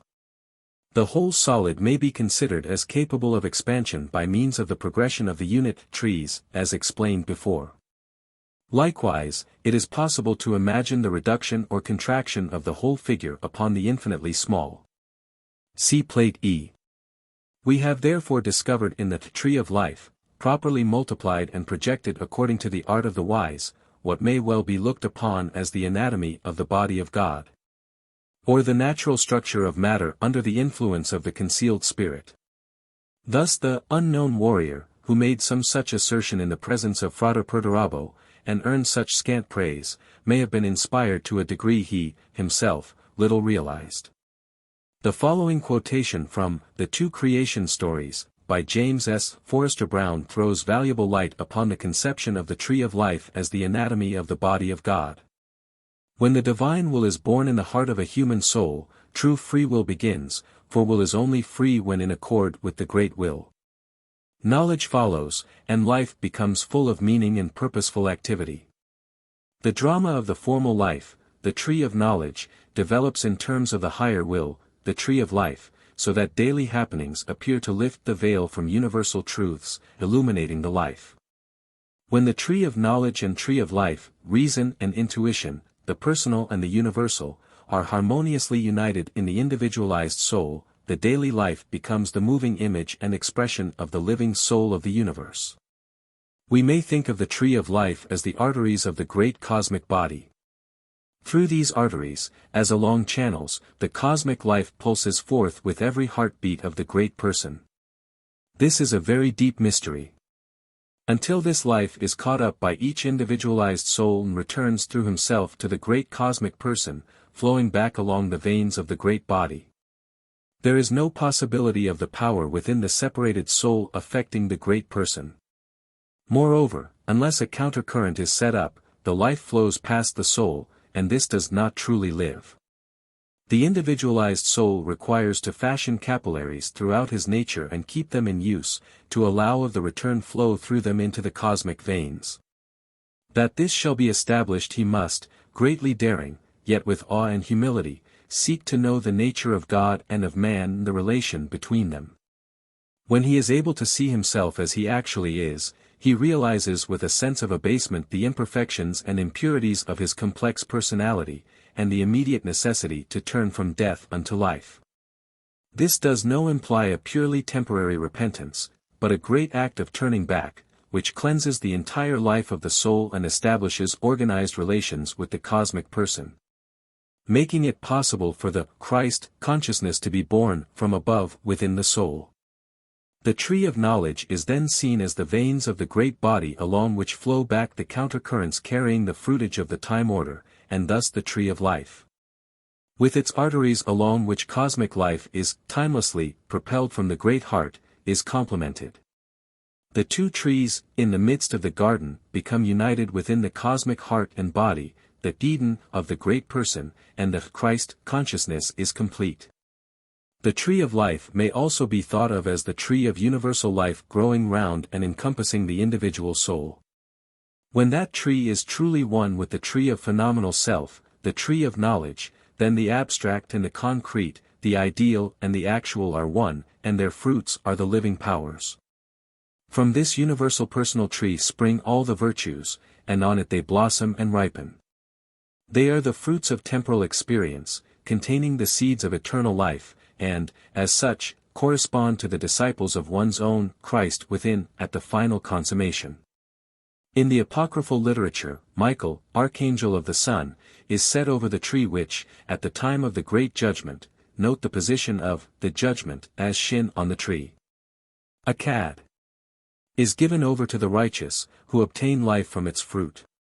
This is the tree of universal life, now one with the personal tree in the region of material existence. Chapter 9. Let us now make a brief resume of our work, so as to keep in mind a clear conception of the various stages through which it has passed. But in order to show the progress that has been made in the solution of the mysteries of the Holy Kabbalah, We may look back a few years in order to see more clearly the results of the influence of the new aeon and the rapid strides which have been made since its incoming in the year 1904 e.v. In the year 1886, which happens to be that of the birth of the present writer, Drive W. Wynne Westcott, Honorable Magus of the SOC Ros. Inong. Translated the ancient treatise known as the Sefer Yetzirah into English, and read the results of his pioneer work before the Hermetic Society in London. In 1887 his work was published in a limited edition of 100 copies by Robert H. Fryer of Bath, England.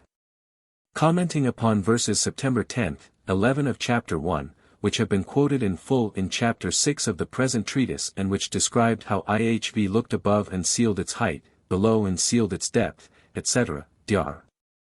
Westcott gives the following diagrams together with the words, note the description of the decad.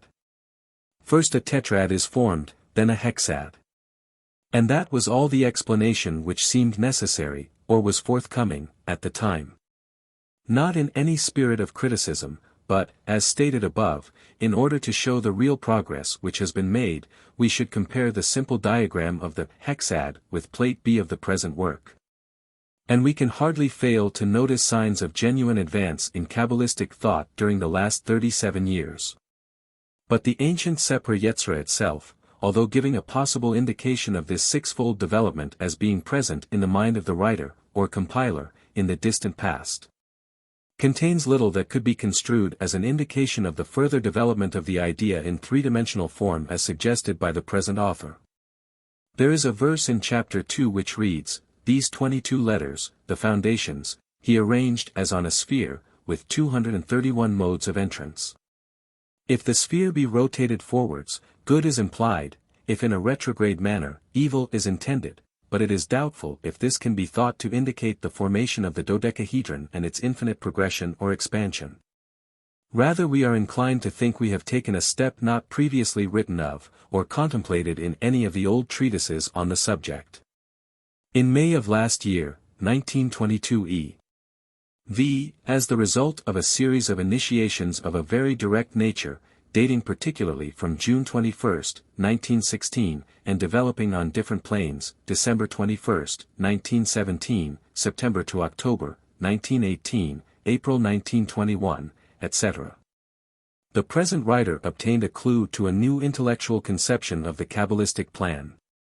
It seemed that although the 10 Sephiroth were in proper order and arrangement, the paths could be changed to great advantage, and this resulted in the publication of QBL.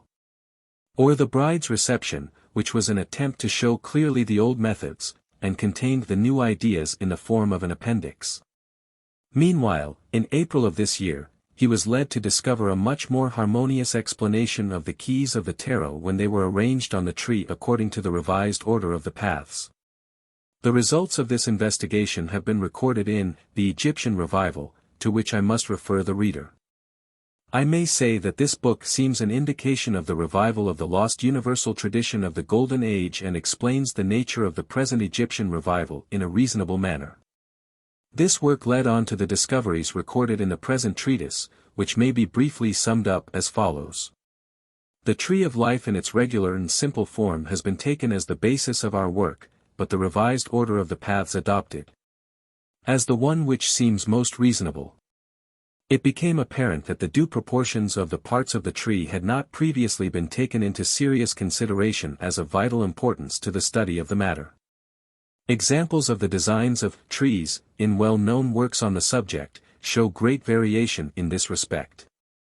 We discovered that the basis of the tree was the equilateral triangle, the vesica piscis and the rectangle formed on its length and breadth. These were shown to have marvelous properties which have been sufficient to interest and impress some of the most learned and wise men of past history, and upon which the style of Gothic architecture is wholly based. But the fact that the Kabbalistic tree of life, in its entirety partook of these same marvelous properties, came to use as a new revelation. We found that the tree was not fixed, but capable of indefinite expansion or contraction, so that it truly lived, and that all our ideas and correspondences, based thereon, were similarly capable of indefinite progress. thus enabling the mind of man to expand or contract at will, without interfering with its balanced and equilibrated arrangement once the plan of the tree had become firmly rooted therein. We then discovered that, as indicated in the Sefer Yetzirah, this plan could be multiplied when arranged as an ever-increasing hexagon, based upon the progression of 6 trees reflected in the height, depth, north, south, east, and west. This we found to be the design of the naturally crystallized snowflake, and it gave us the means of filling all two-dimensional space. We further discovered that the original tree might be considered as a prismatic solid in 3 dimensions and that 5 such prisms formed a perfect pentagonal figure when united. In other words, the means of changing the hexagram into the pentagram is through a transition from 2 to 3 dimensions, as can be simply shown if we take a piece of paper, cut into a perfect hexagon, or hexagram, and then make another cut from one point to the center, as in the following diagram. We shall find that this piece of paper will fold into a perfect pentagon or pentagram if we slide one half of the divided point, A, under the figure till it coincides with B, thus raising the center of the figure into the 3rd dimension. 4 of these blocks of 5 trees were found to form a solid capable of progression in all directions so as to fill every dimension of known space. And the nature of the whole figure was found to be that of a perfect dodecahedron or 12-fold figure, each side of which is a perfect pentagon. Perhaps this represents the tree in the midst of the garden having 12 manner of fruits. Each of the surfaces being pentagonal, represents a microcosm or type of man may be attributed to one of the 12 signs of the zodiac, 12 tribes, apostles, knights of the round table, etc. At the center of all is Ma'akath, so that this is indeed the closed palace of the bride, the secrets of which were promised as a reward to those who succeeded in interpreting the mysteries of the new Aeon. This prismatic and crystalline conception of the tree is perhaps the reward mentioned in Liber Legis of those who have passed the 3rd ordeal. Chapter 3 states. 63. The fool readeth this book of the law and its comment, and he understandeth it not. 64. Let him come through the 1st ordeal, and it will be to him as silver. 65. Through the 2nd, gold. 66. Through the 3rd, stones of precious water. 67. Through the 4th, ultimate sparks of the infinite fire. 68. Yet to all it shall seem beautiful. Its enemies who say not so, are mere liars. 69. There is success. But what of the ultimate sparks of the intimate fire? Who knows? There may be yet some further revelation before all is accomplished. But to my mind this refers to the mystery of Hadad, the concealed center, the lost father, who is the core of every star, and the flame that burn in every heart of man.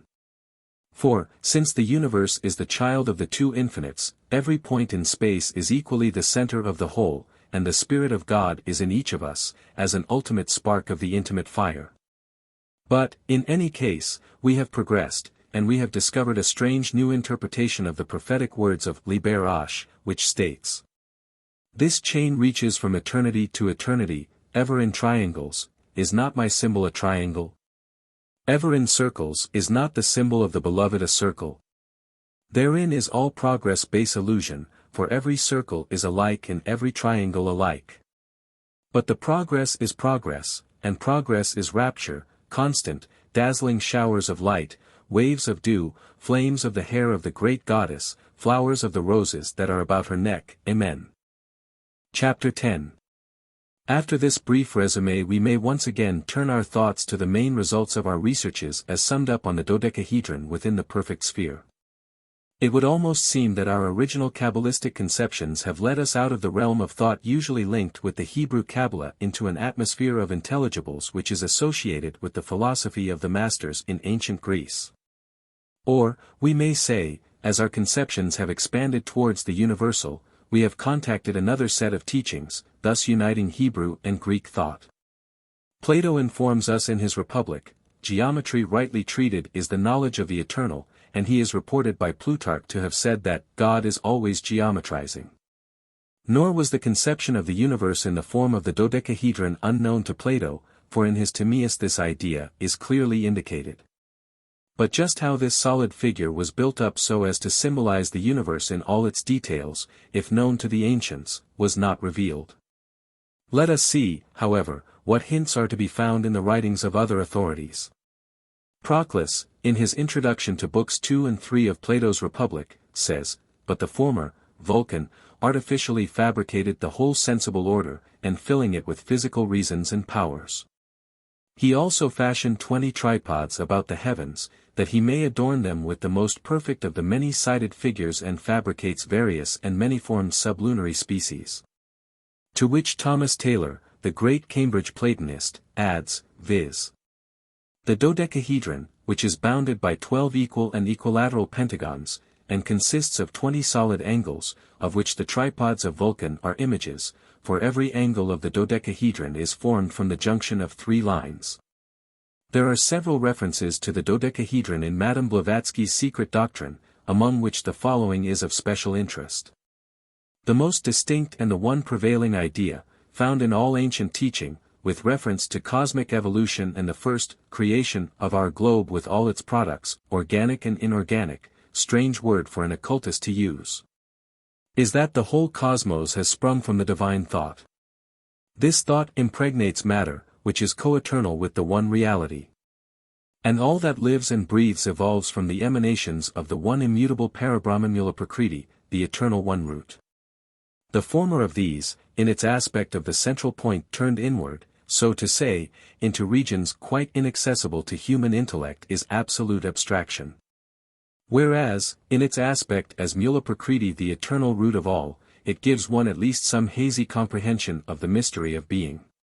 Therefore, it was taught in the inner temples that the visible universe of spirit and matter is but the concrete image of the ideal abstraction. It was built on the model of the first divine idea. Thus, our universe existed from eternity in a latent state. The soul animating this purely spiritual universe is the central sun, the highest deity itself. It was not the one who built the concrete form of the idea, but the first begotten. And, as it was constructed on the geometrical figure of the dodecahedron, the first begotten was pleased to employ 12,000 years in its creation. It would seem, from the above, that the model of the first divine idea may have been very much in harmony with the ideal formative principle we have been studying. This conception of the universe as a dodecahedron appears, if not to have originated with Plato, to have first been mentioned by him in his writings. All the references I have so far discovered in connection with the idea, can be traced back to this source. Mr. Harley Burr Alexander, of the University of Nebraska, makes some interesting remarks in this connection, Nature and Human Nature, p. 378. We must conceive, says Plato, of 3 natures. First, that which is in process of generation, and this would be the world of nature as we experience it. Second, that in which the generation takes place, and this is the recipient or matrix of nature, and third, that of which the generated world is an image, and this is the cosmic reason or form. We may liken the receiving principle to a mother, and the source or spring to a father, and the intermediate nature to a child, he says. And we think immediately of the mythopoetic union of earth and heaven and the life of nature which is its offspring. But for Plato this is a mere trope. He does not rest without being scientifically explicit. There are 3 kinds of being: that which is uncreated and indestructible, changeless, eternal, imperceptible to any sense, open only to the contemplation of the intelligence, and this is the principle of the Father. The ideal or formal essence of the world. Again, that which is sensible and created and always in motion, the child, the world of change and life. And finally, there is a third nature, the mother, which, like the Father, is eternal and admits not of destruction, which provides a home for all created things, and is apprehended, without the help of sense, by a kind of spurious reason. And is indeed hardly real. This nature is space, and we beholding as in a dream, say of all existence that it must of necessity be in some place and occupy a space, but that what is neither in heaven nor in earth has no existence. This mothering space which is hardly real, yet is the cause of the determinism of nature, Plato identifies as the material element of being. As pure matter, it is purely indeterminate, but it is receptive of all determinations. The four elements, earth, air, fire and water, are formed from it, for the mother substance becomes earth and air, insofar as she receives the impressions of them. Plato's conception of the formation of these elements from the original substance was as purely mathematical as are our modern physical notions. God fashioned them by form and number, he says, and the forms which he assigned were the forms of the regular solids. Thus the form of the fiery element is the pyramid, of air, the octahedron, of water, the icosahedron, of earth, the cube. The fifth solid, the dodecahedron, is the form of the universe as a whole, or perhaps one might say the scaffold upon which the spherical universe is constructed. Further, these elements are themselves compounded of simpler mathematical forms, the pyramid, octahedron and icosahedron of equilateral, the cube of isosceles triangles. So that if we regard the elements as molecules, we may view the triangles as atoms of the material substrate. Doubtless it was this geometrical account of matter which gave rise to the saying ascribed to Plato that God always geometrizes, for God, says Plutarch in his commentary on the saying, made the world in no other way than by setting terms to infinite and chaotic matter. There seems to have been many attempts to find a solution to this problem raised by Plato, and apparently as many failures. For instance, the author of The Canon remarks, nearly all the old philosophers devised an harmonic theory with respect to the universe, and the practice continued till the old mode of philosophizing died out. Kepler, in order to demonstrate the Platonic doctrine, that the universe was formed of the five regular solids, proposed the following rule.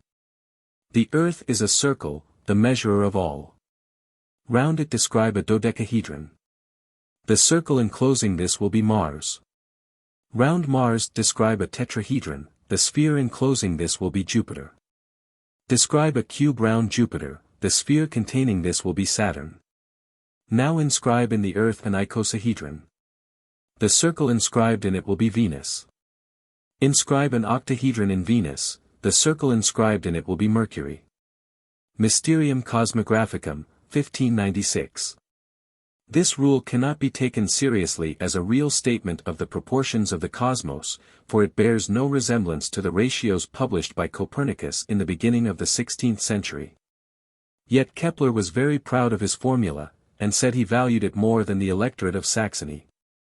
It was also approved by those two eminent authorities, Tycho and Galileo, who evidently understood it. Kepler himself never gives the least hint of how his precious rule is to be interpreted. The author of The Canon then submits a proposed plan of finding universal measurements symbolically concealed in the above rule. But in order to do this he assumes that the figures need not be taken as solids but as so many regular plane polygons. But this seems to me quite a departure from the problem. Also Plato connected these solids with the elements rather than with the planets. But I think our complex solid will be found to contain those mentioned by Plato, although such a thought did not enter my mind until quite lately. It should be remembered that the Kabbalists attribute the four elements to Ma'akoth, which is often called the sphere of the elements. Now Ma'akoth has remained a perfect sphere in our plan and in fact represents the material substance of the universe. But the Kabbalists have in particular attributed to Ma'akoth the element of earth, while to the next three Sephiroth, Yesod, Hod, and Netzach, have been assigned air, water, and fire. Earth, as matter, has always been symbolized by the cube, or the cube within the sphere, and we may well consider this cube to be concealed in the sphere of Ma'akoth. The lower section of the prismatic tree, that representing the four lower Sephiroth of the elements, is in the form of a perfect tetrahedron, that is to say, a solid bounded by four plane triangular faces, each of which is equilateral. And again we find this same solid with a central core of fire, the path of Shin, comprising the combinations of Chokmah, Bina, and Tifereth. Plato particularly attributes this form to fire. That portion of our complete complex solid, representing the elemental Sephiroth, viz. up to the planes of the Hierophant, which are penetrated by the central paths of Mem, or water, is composed of 20 of the above solids so conjoined as to produce a perfect icosahedron, viz., a solid bounded by 20 equilateral triangles. This is particularly attributed to water in the Platonic scheme. When the progression is made to include Tiferet, the 20 equilateral planes become points, or tripods which mark out the dodecahedron, while the second progression of the tree exactly encloses this. The points of the 20 kethers indicate a similar but larger solid. Thus we have disposed of 4 of the 5 regular solids. The last, or octahedron, presents some difficulty. This is a solid bounded by 8 equal and equilateral plane surfaces, and 6 summits or vertices. I have so far been unable to discover that such a solid exists within our complex solid while deriving its surfaces and angles from regular sections of the tree. But what at first sight appears a difficulty may possibly become a clue when we consider that this form is attributed to the elements of air. Fire, water, and earth are all perceptible to our sense of sight, not so air. I do not want this to appear as an evasion of the issue, for in any case there are interesting indications of this missing form in the tree of life as originally outlined. It will be found that 4 small equilateral triangles are shown on the tree uniting the 6 Sephiroth which are attributed to Vav in the 4-lettered name, and Vav is the letter of air. These 4 triangles are arranged thus. It will be found that if a plane surface be folded on the lines where these triangles join, and if the points represented by Chesed and Geburah be drawn together, it forms exactly 1/2 of an octahedron. And it may further be noted that, leaving out from the figure of the whole tree that portion which represents our tetrahedron, plus kether, the remainder has the following form. This, it will be observed, represents the portion just described which makes up the half-octahedron, together with just enough additional surface material to form 4 other equilateral triangles required for the completion of the figure. But, without severing the fragments, we cannot take a sheet of paper and fold it into the desired shape, as was the case when making the solid prismatic tree itself. But even in the latter case a very interesting thing will be noticed: the summit of the supernal triad disappears. For, whether we take 3 trees connected at the side thus, or 3 trees radiating from kether thus, we find, upon experiment in folding, that although the lower triangle fits together perfectly, when we bend the paper back along the lines of the path of Aquarius we get a flat top with kether on a level with Chokmah and Bina. Therefore, although for the sake of retaining the appearance of the original two-dimensional figure, we must build up a summit to represent kether, we do so, as it were, with apologies to the Supreme One which must ever remain unmanifest to our lower senses. In other words, the summit of the supernals cannot be conceived as a solid, or even as partaking of form in the realm of ideas. This, rather than detracting from our plan, leads us to a most important truth, viz., that in our researches we must never for a moment forget the superessential excellence of the One and the Good. For, as Simplicius beautifully observes, it is requisite that he who ascends to the principle of things, should investigate whether it is possible there can be anything better than the supposed principle. And if something more excellent is found, the same inquiry should again be made respecting that, till we arrive at the highest conception, than which we have no longer any more venerable. Nor should we stop in our ascent till we find this to be the case. For there is no occasion to fear that our progression will be through an unsubstantial void, by conceiving something about the first principles which is greater than and surpasses their nature. For it is not possible for our conceptions to take such a mighty leap as to equal, and much less to pass beyond the dignity of the first principle of things. He adds, this, therefore, is one and the best extension, of the soul, to, the highest, God, and is as much as possible irreprehensible, viz.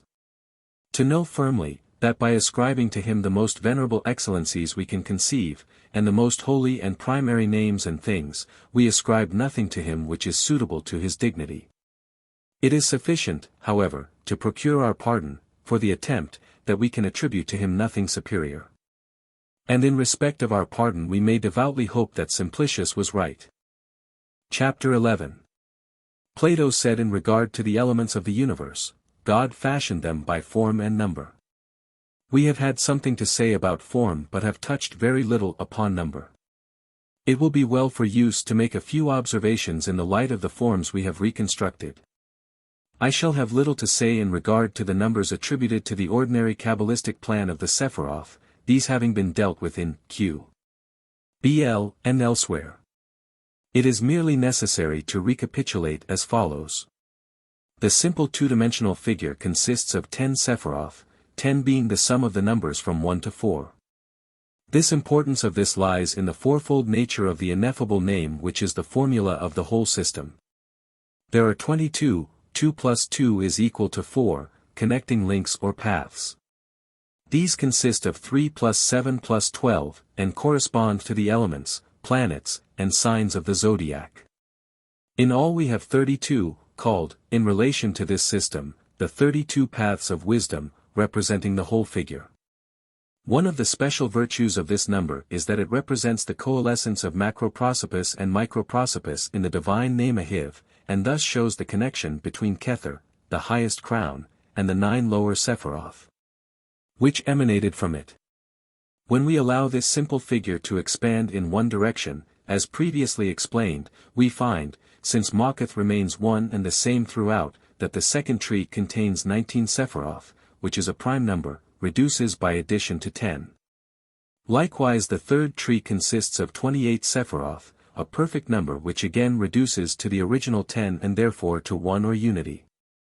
The fourth tree contains 37 Sephiroth, another prime number reducing to 10. The fifth gives 46 which reduces to 10, while the sixth represents 55 which not only does this but is the sum of the numbers from 1 to 10. And since the number of the Sephiroth will be increased by 9 at every progression, their total, at each step, will always reduce to 10 by addition. The 22 paths of the first figure will increase by 20s to 42, 62, and so on, since 2 of these, Beth and Daleth, retain their own nature indefinitely. Thus the progressions of the whole tree will be from the original 32 to 61 and so on. 29 being added each time. We may now consider the outstanding features of the figure when shown expanding in 6 directions as the snowflake. Since Netzach and Achad now combine, we have in all 49 Sephiroth in the unprogressed figure. This, it may be remarked, is a distinctly Venusian number, that of the intelligence of Venus, and the square of 7. It reduces to 13, the number of unity and love. The number of paths in this figure is 126, a number attributed to 2 important names of God, and this, added to 49, gives 175 as the total number of Sephiroth and paths. This, it may be remarked, is the number of the spirit of Venus. It represents the sum of the numbers from 1 to 49 divided by 7, and it again reduces to 13 by addition. When we consider the progressions of this sixfold figure, we find the Sephiroth increase by 48 each time, Macheth remaining single. This is of interest because 48 is the numeration of KVKB, the sphere of Mercury, and we find the particular feature of this sixfold plan is that the spheres of Venus and Mercury are forever united. I have always considered this word Kakab to be in some way connected with the words Ku and Kobs, Ku being the magical entity of man, and Kobs meaning a star. Considering this arrangement is as a sixfold star and the uniting of the paths and spheres of Venus and Mercury as love under will, this will be interesting to students of the new Aeon. The number of Sephiroth in the second progression is therefore 49 plus 48 is equal to 97. This is another prime number and that of the Archangel of Netzach.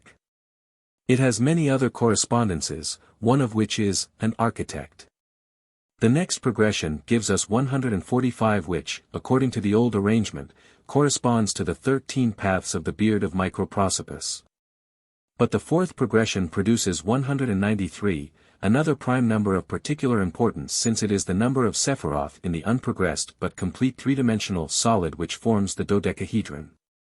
193 also reduces to 13, which, it may be remarked, is the number of Sephiroth in the single prismatic solid. The 126 paths of the sixfold plan progress by adding 120 each time, since the paths of Venus and Mercury are combined, and this is a very important number to the Rosicrucian, and on account of its representing the god On. Other interesting numbers can be traced out by the student who possesses a copy of the Seper Sephiroth. The whole figure progresses by the addition of 168, the additional 48 Sephiroth and 120 paths, and this is a very important number, being that of the parentes superni. We may now engage in a brief consideration of the solid figure. The first simple form contains 13 Sephiroth, which number gives it the seal of unity. This solid also contains 13 parts, which produces the angles representing the paths. Thus it represents 26, the number of the ineffable name. When this solid is extended in 20 directions, 20 is the full numeration of IVD, the first letter of the name spelled in full. 193 Sephiroth are produced. These added to the 260, 13 by 20, parts give 453, a number reducing to 12, which is the number of pentagonal faces on the 20-pointed dodecahedron. But, which is perhaps of greater interest, this number 453 is that of NPSH Chi, the animal soul in its fullness, i.e., including the creative entity or Kaya.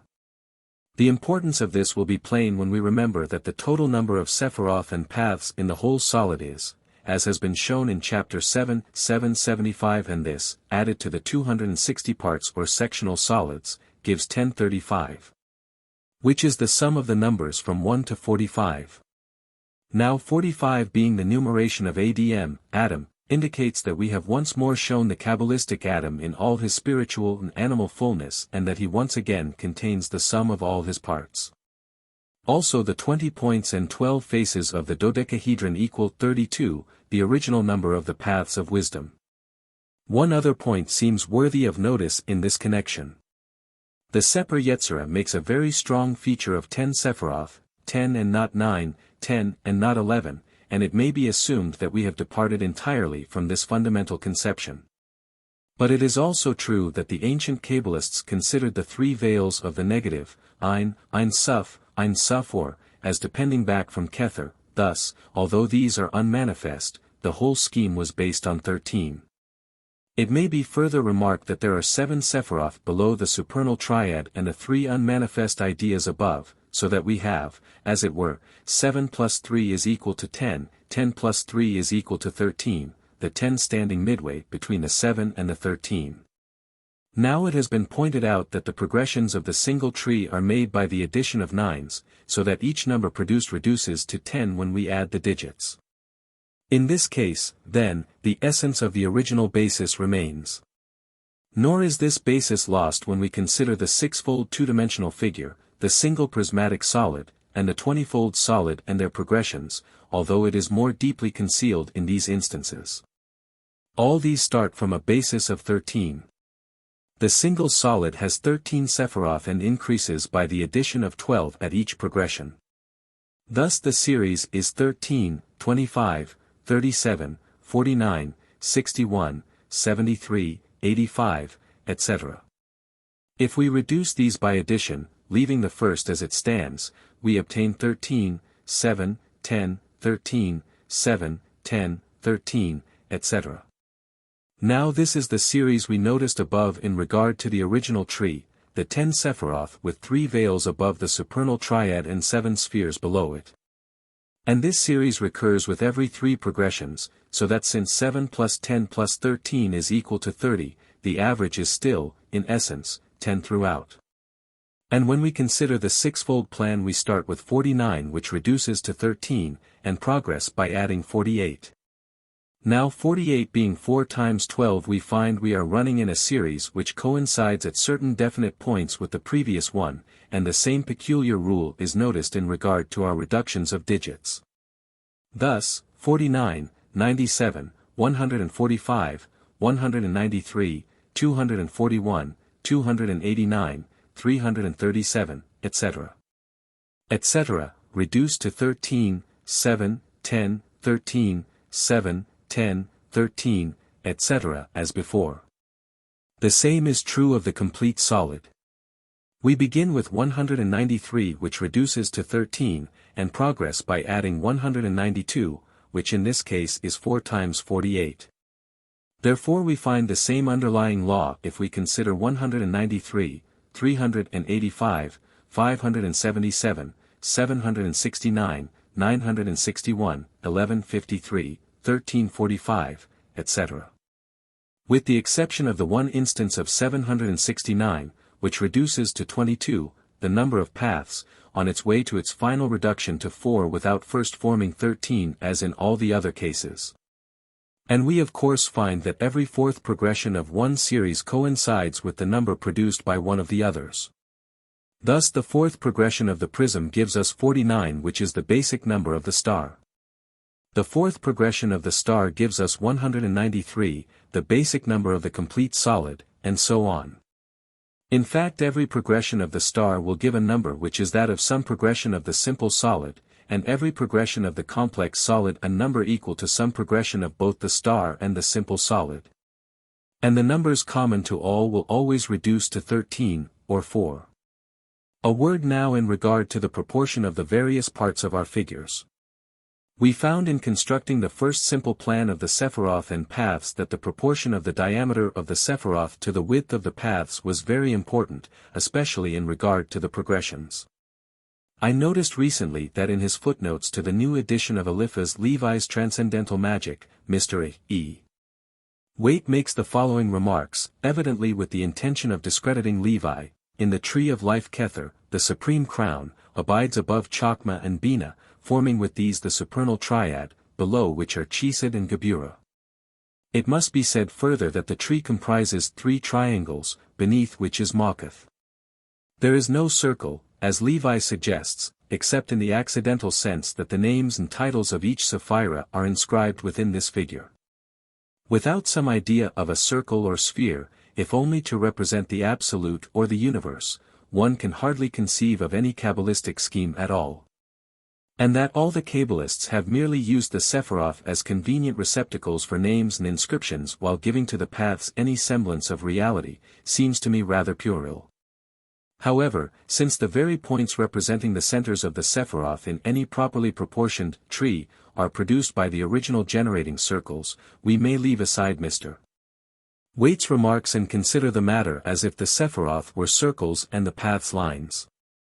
In the construction of the tree we commence with 4 generating circles. These may be of any desired size, but by their means we obtain the centers of the 10 Sephiroth. The logical diameter of each Sephiroth will be found to be 1/4 of that of the generating circles. This makes the length of the short paths, such as Aleph, exactly equal to the diameter of each Sephiroth. Next, in order to discover the logical width of the paths we should examine the structure of the tree where the 5 paths from above unite in Tifereth and the 3 proceed from below that sphere. It will be noticed that the natural division of the circle will be into 12, as this will make all the paths the same width and leave a space equal to the width of one path between the lower ones. Thus the width of each path should be 1/2 the radius of the Sephira. The greatest possible width without the paths conflicting with one another above Tifereth. When it comes to the progression of the trees we shall then find that the third will produce Sephiroth equal in diameter to the original generating circles. While the width of the paths of the third progression will be exactly that of the diameter of the Sephiroth of the first tree. A glance at the colored plate will show how exactly all the details fit in if this plan is adopted. Even in the case of the fourfold division of Makath the progressed paths exactly coincide with the diagonals. See Plate A. It should be remembered, however, that all our measurements are made from center to center of the Sephiroth. As a further check on the correctness of the size of the Sephiroth we find that a vesica constructed upon the path from the center of Chesed to that of Geburah, having a length from Kether to Yesod, will exactly touch the circumferences of Chokmah, Bina, Netzach, and Hod. Our final summary will deal with the proportions of the whole figure as based on those of the Vesica Piscis. We have shown the importance of 15 to 26, the proportions of the Vesica, in relation to the sacred names IH and IHVH. The student may consider for himself such further proportions in this series as 30 to 52, 60 to 104, 120 to 208, 240 to 416. The last of these is of peculiar interest, for 240 is Nsnim, prima germana, and 416 is HRHVR, meaning thought or meditation. Again the next proportion, 480 to 932, is important. 480 is Lilith and 932 is OTZ doth TVBVRO, the tree of knowledge of good and evil. This is surely a valuable correspondence worthy of study. But there is another set of proportions in connection with the vesica, viz., 30 to 52. 30 is the letter of Libra, balance. 52 is the numeration of Aba Vama, father and mother, Ama, the supernal mother, fertilized, and of Bn, the son, Asaia's secret nature. The correspondence between these and balance is an interesting one. Further, we may use 52 to 90, for 90 is SVD-HVVG, the mystery of sex. This, as applied to Aba Vama, Ma, or Bn, leads to ideas suitable for the highest meditation, about which we should be very silent.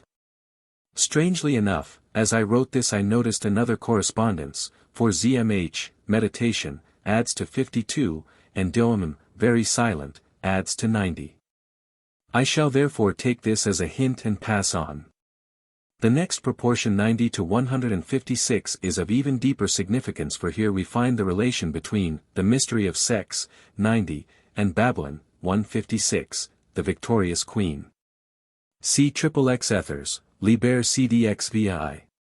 And the very next progression 156 to 260 gives us a relation between Babylon, 156, and INRI, 270.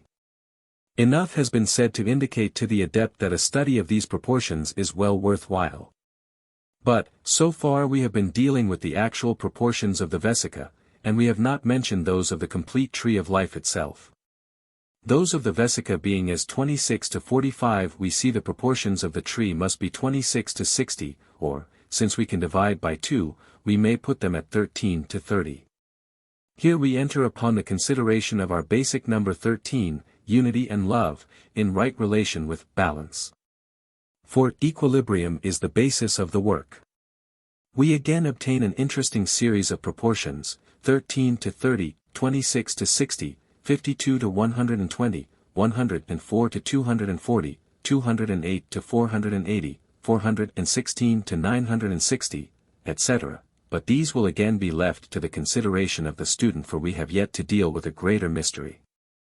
If 13 to 30 is the exact width and height of the two-dimensional figure of the tree of life, what will be the proportions that will give us the correct angle of the supernal triad in order to change this to a solid? The present angle is 120 degrees, the interior angle of the hexagon. What proportion will give us the interior angle of the solid pentagon by which Kether, Chakma, and Bina take their places, each touching the circumscribing sphere? This final revelation, only made to us on May 30, 1925, yet necessary to the completion of our treatise, has come as the seal of the Supreme upon our work. It is not possible to enter into the proper consideration of the importance of this discovery in relation to the magical lifework of the author and to the mysteries of the new aeon. For the present, therefore, we simply state this proportion to be as 13 is to 31.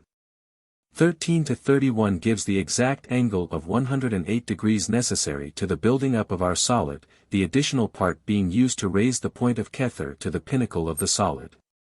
But let us examine the progressions of this proportion as before. We obtain 13 to 31, 26 to 62, 52 to 124, 104 to 248 and 208 to 496. This last, be it noted, is the fifth progression. Now let us remember that the fifth progression of Ma'akath as an expanding sphere is the one which first embraces the Kether of the first tree, and the dodecahedron formed by the Tifereths of the second tree. How many Sephiroth shall we find in the complete solid at the fifth progression? 193 plus 192 plus 192 plus 192 plus 192 is equal to 961. Therefore, when the Sephiroth have increased to 961 in the solid, Ma'akath will have expanded to the first Kether. 961 happens to be 31 by 31, or the square of 31, and it reduces to 13. But what of our proportion of 208 to 496, the fifth progression of the proportions of 13 to 31? Not only is 208, the width of our tree, equal to the length of a pure vesica whose breadth is 120, our original Kether angle, but our other proportion 496 is a perfect number, the sum of the numbers from 1 to 31. And the numeration of mlkvth, Makath. Al, it must be remembered, is the highest Kether name of God, 31, which being read in reverse is La, not, and thus forms the true formula of the transition from the unmanifest to the manifest. Let us never forget that the true Kether, Hadit, is forever concealed in the center of Makath, and that of this it has been written in Liber al vel legis. I am not, La equals 31, extended, 1 plus 2 plus 3, 31 equals 496, and Cobbs, a star, is the name of my house.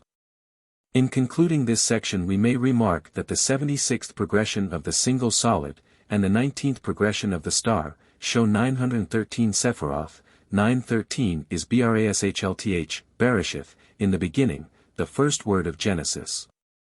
The 80th progression of the single solid, the 20th of the star, and the 5th of the complete solid, all give 961, 13 by 31, and in case you should forget this, all you have to do is to stand in the kingdom, Makath, 496, and look up.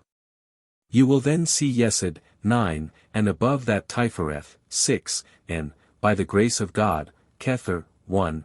So mote it be. Chapter 12. Our intention was not that this should be a long treatise, but rather to give the gist of our discoveries to the world, thus allowing the inexhaustible treasures of this system to be minded and used by any who desire to grasp the opportunity. But this work would not be complete unless we had a few words to say upon the possibilities of using this plan as a basis upon which to build a new and more glorious temple than has been conceived in the past, by the mind of man. My first appeal is therefore made to all architects, and it is made in the name of the great architect of the universe, the designs of whose trestleboard, we cannot but feel, have been transmitted to us in such a marvelous manner. The author feels that this represents the revelation of the formative plane of the Holy Kabbalah, which contains the influence of the archetypal and creative worlds, and through which the material universe came into manifestation.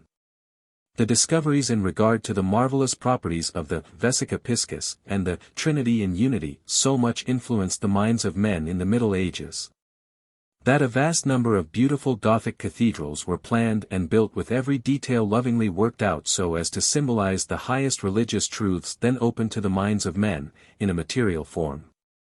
These Gothic structures are certainly admitted to be the most beautiful in design, but to some extent the secret of their proportions has been lost. The spirit behind such buildings has been overlooked, and modern architects have not had the same urge and impulse towards planning such perfect work. But even in Gothic churches, the symbolism of the ground plans was comparatively narrow in conception, and principally based on the Christian ideas of the cross. Although of course the cross has a wonderful natural symbolism which is far older than what we term Christianity. But never before, perhaps, in the history of mankind, has it been so necessary that a universal temple be built, never before, perhaps, have the plans been available. When we realize that the tree of life not only partakes of all the properties of the Vesica Piscis, but in addition to symbolizing the mysteries of the Trinity, is capable of forming a symbolic basis for every idea in the universe, natural, human, and divine, as a slight study of the Kabbalistic system will prove to any intelligent person. What a wonderful ground plan does it make for a universal temple, when we consider the possibilities of its indefinite multiplication as a six-fold star, its prismatic proportions, etc. This should be sufficient to fire the minds of the world's greatest architects with enthusiasm to work out designs for the first great temple built directly upon the nature-formative plans of the grand architect of the universe. In such a temple all nations and peoples might well meet to give praise to the one whose absolute wisdom and supreme intelligence has built this universe, and made it possible for created man to comprehend its hidden designs and to become a conscious cooperator in the divine plan. My next appeal is to those in temporal charge of the spiritual welfare of mankind. The heads of the various religions of the world, those who claim to hold the divine authority for the instruction of humanity and have charge of the welfare of the souls. A universal teaching is needed, based upon simple and intelligible lines. A teaching that at once conforms with true science and with the universal experience of humanity. Hitherto, the great teachers and founders of religions have come to certain nations, or countries, and have taught a suitable doctrine for the particular climate and people to which their mission led them. No public universal teaching has hitherto been possible on account of the lack of proper means of communication. Today we have the means of flashing the truth to every part of the globe in a few minutes. There is no longer any reason why a universal teaching should not be obtained and given to all humanity. Such an ideal condition cannot be brought about while there is contention and schism and conflicting basic ideas within the churches themselves. I do not say that all humanity should be taught exactly alike, but I do say that there is but one truth, and that one truth is back of every exterior organization, however differently it may be interpreted. Symbolically, at least, our present plan proves itself to be the basis of the Catholic mysteries. It is undoubtedly the basis of the lost Jewish tradition, which itself came from Egypt. It is the basis of Pythagorean philosophy, of geometry.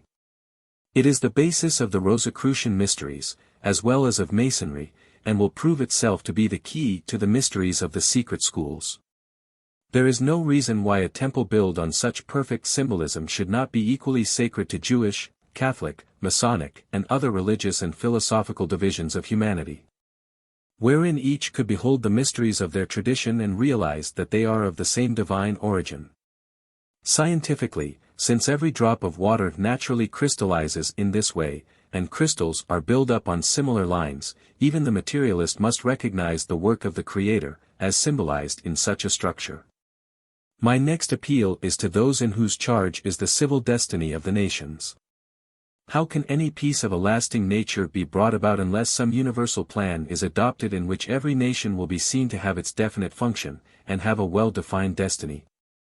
An understanding of the fundamental working principles of the universe, and of the working plans of the great architect, is essential to a clear vision of what is needed to overcome the present difficulties with which mankind is confronted on every side. Things must be looked at from the point of view of the whole, rather than that of the part, if a proper order and arrangement is to be brought about. Man has been given free will, which includes the possibility of making mistakes. Man is responsible for the welfare of this planet, and those in authority have the responsibility on their shoulders of making this earth a heaven or hell for their brothers and sisters. Those in such positions cannot shirk this responsibility, and they cannot expect to be long in power if they willfully neglect to train themselves to hold their office rightly and for the good of those in their charge.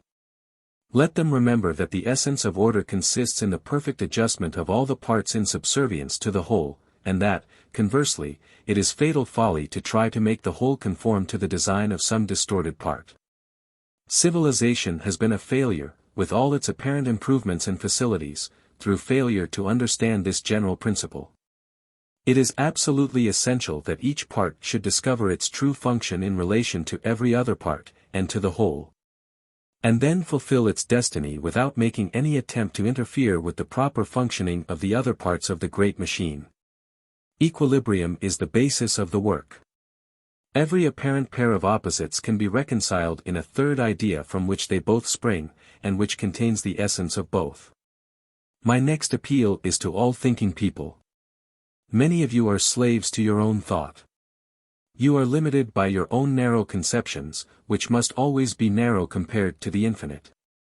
Most of you know a lot of things that are not so in reality. To you I make this appeal. Clean out your minds, learn to control thought. Arrange your ideas in proper balanced order, and make your viewpoint one of equilibrium. Base your mental structure on the tree of life, and since every idea placed thereon is capable of infinite progress, your minds will expand to the comprehension of all that is within time and space. For the Spirit of God in man is capable of extending the substance of every mind which does not exert all its efforts to narrow the limits of consciousness to conform to a few personal prejudices and petty ideas. Why accept less than is your due? Restriction is the only sin.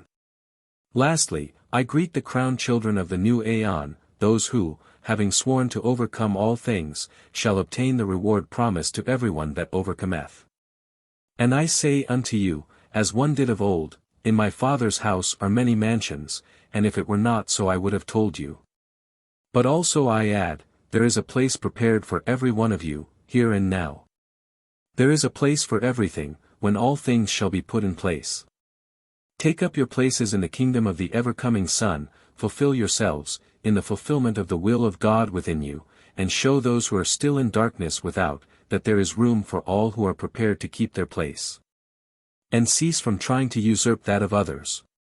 For, love is the law, love under will, and through love alone may ye come to the knowledge of the one substance, capable of infinite multiplication and projection, whereby ye become actual communicants in the body of God. In the name of the One, by the grace of God Triune, and by the favor of the ever-coming Son, Om. Plates. This represents the first or simple prismatic tree branching out in 20 directions from its central mokath. It should be observed that if the second progression of the solid be taken as far as Tifereth, it would exactly enclose this in a perfect dodecahedron comprising 20 solid angles forming 12 equilateral pentagons, while the fifth progression of the original mokath would exactly enclose all this in a perfect sphere. The end.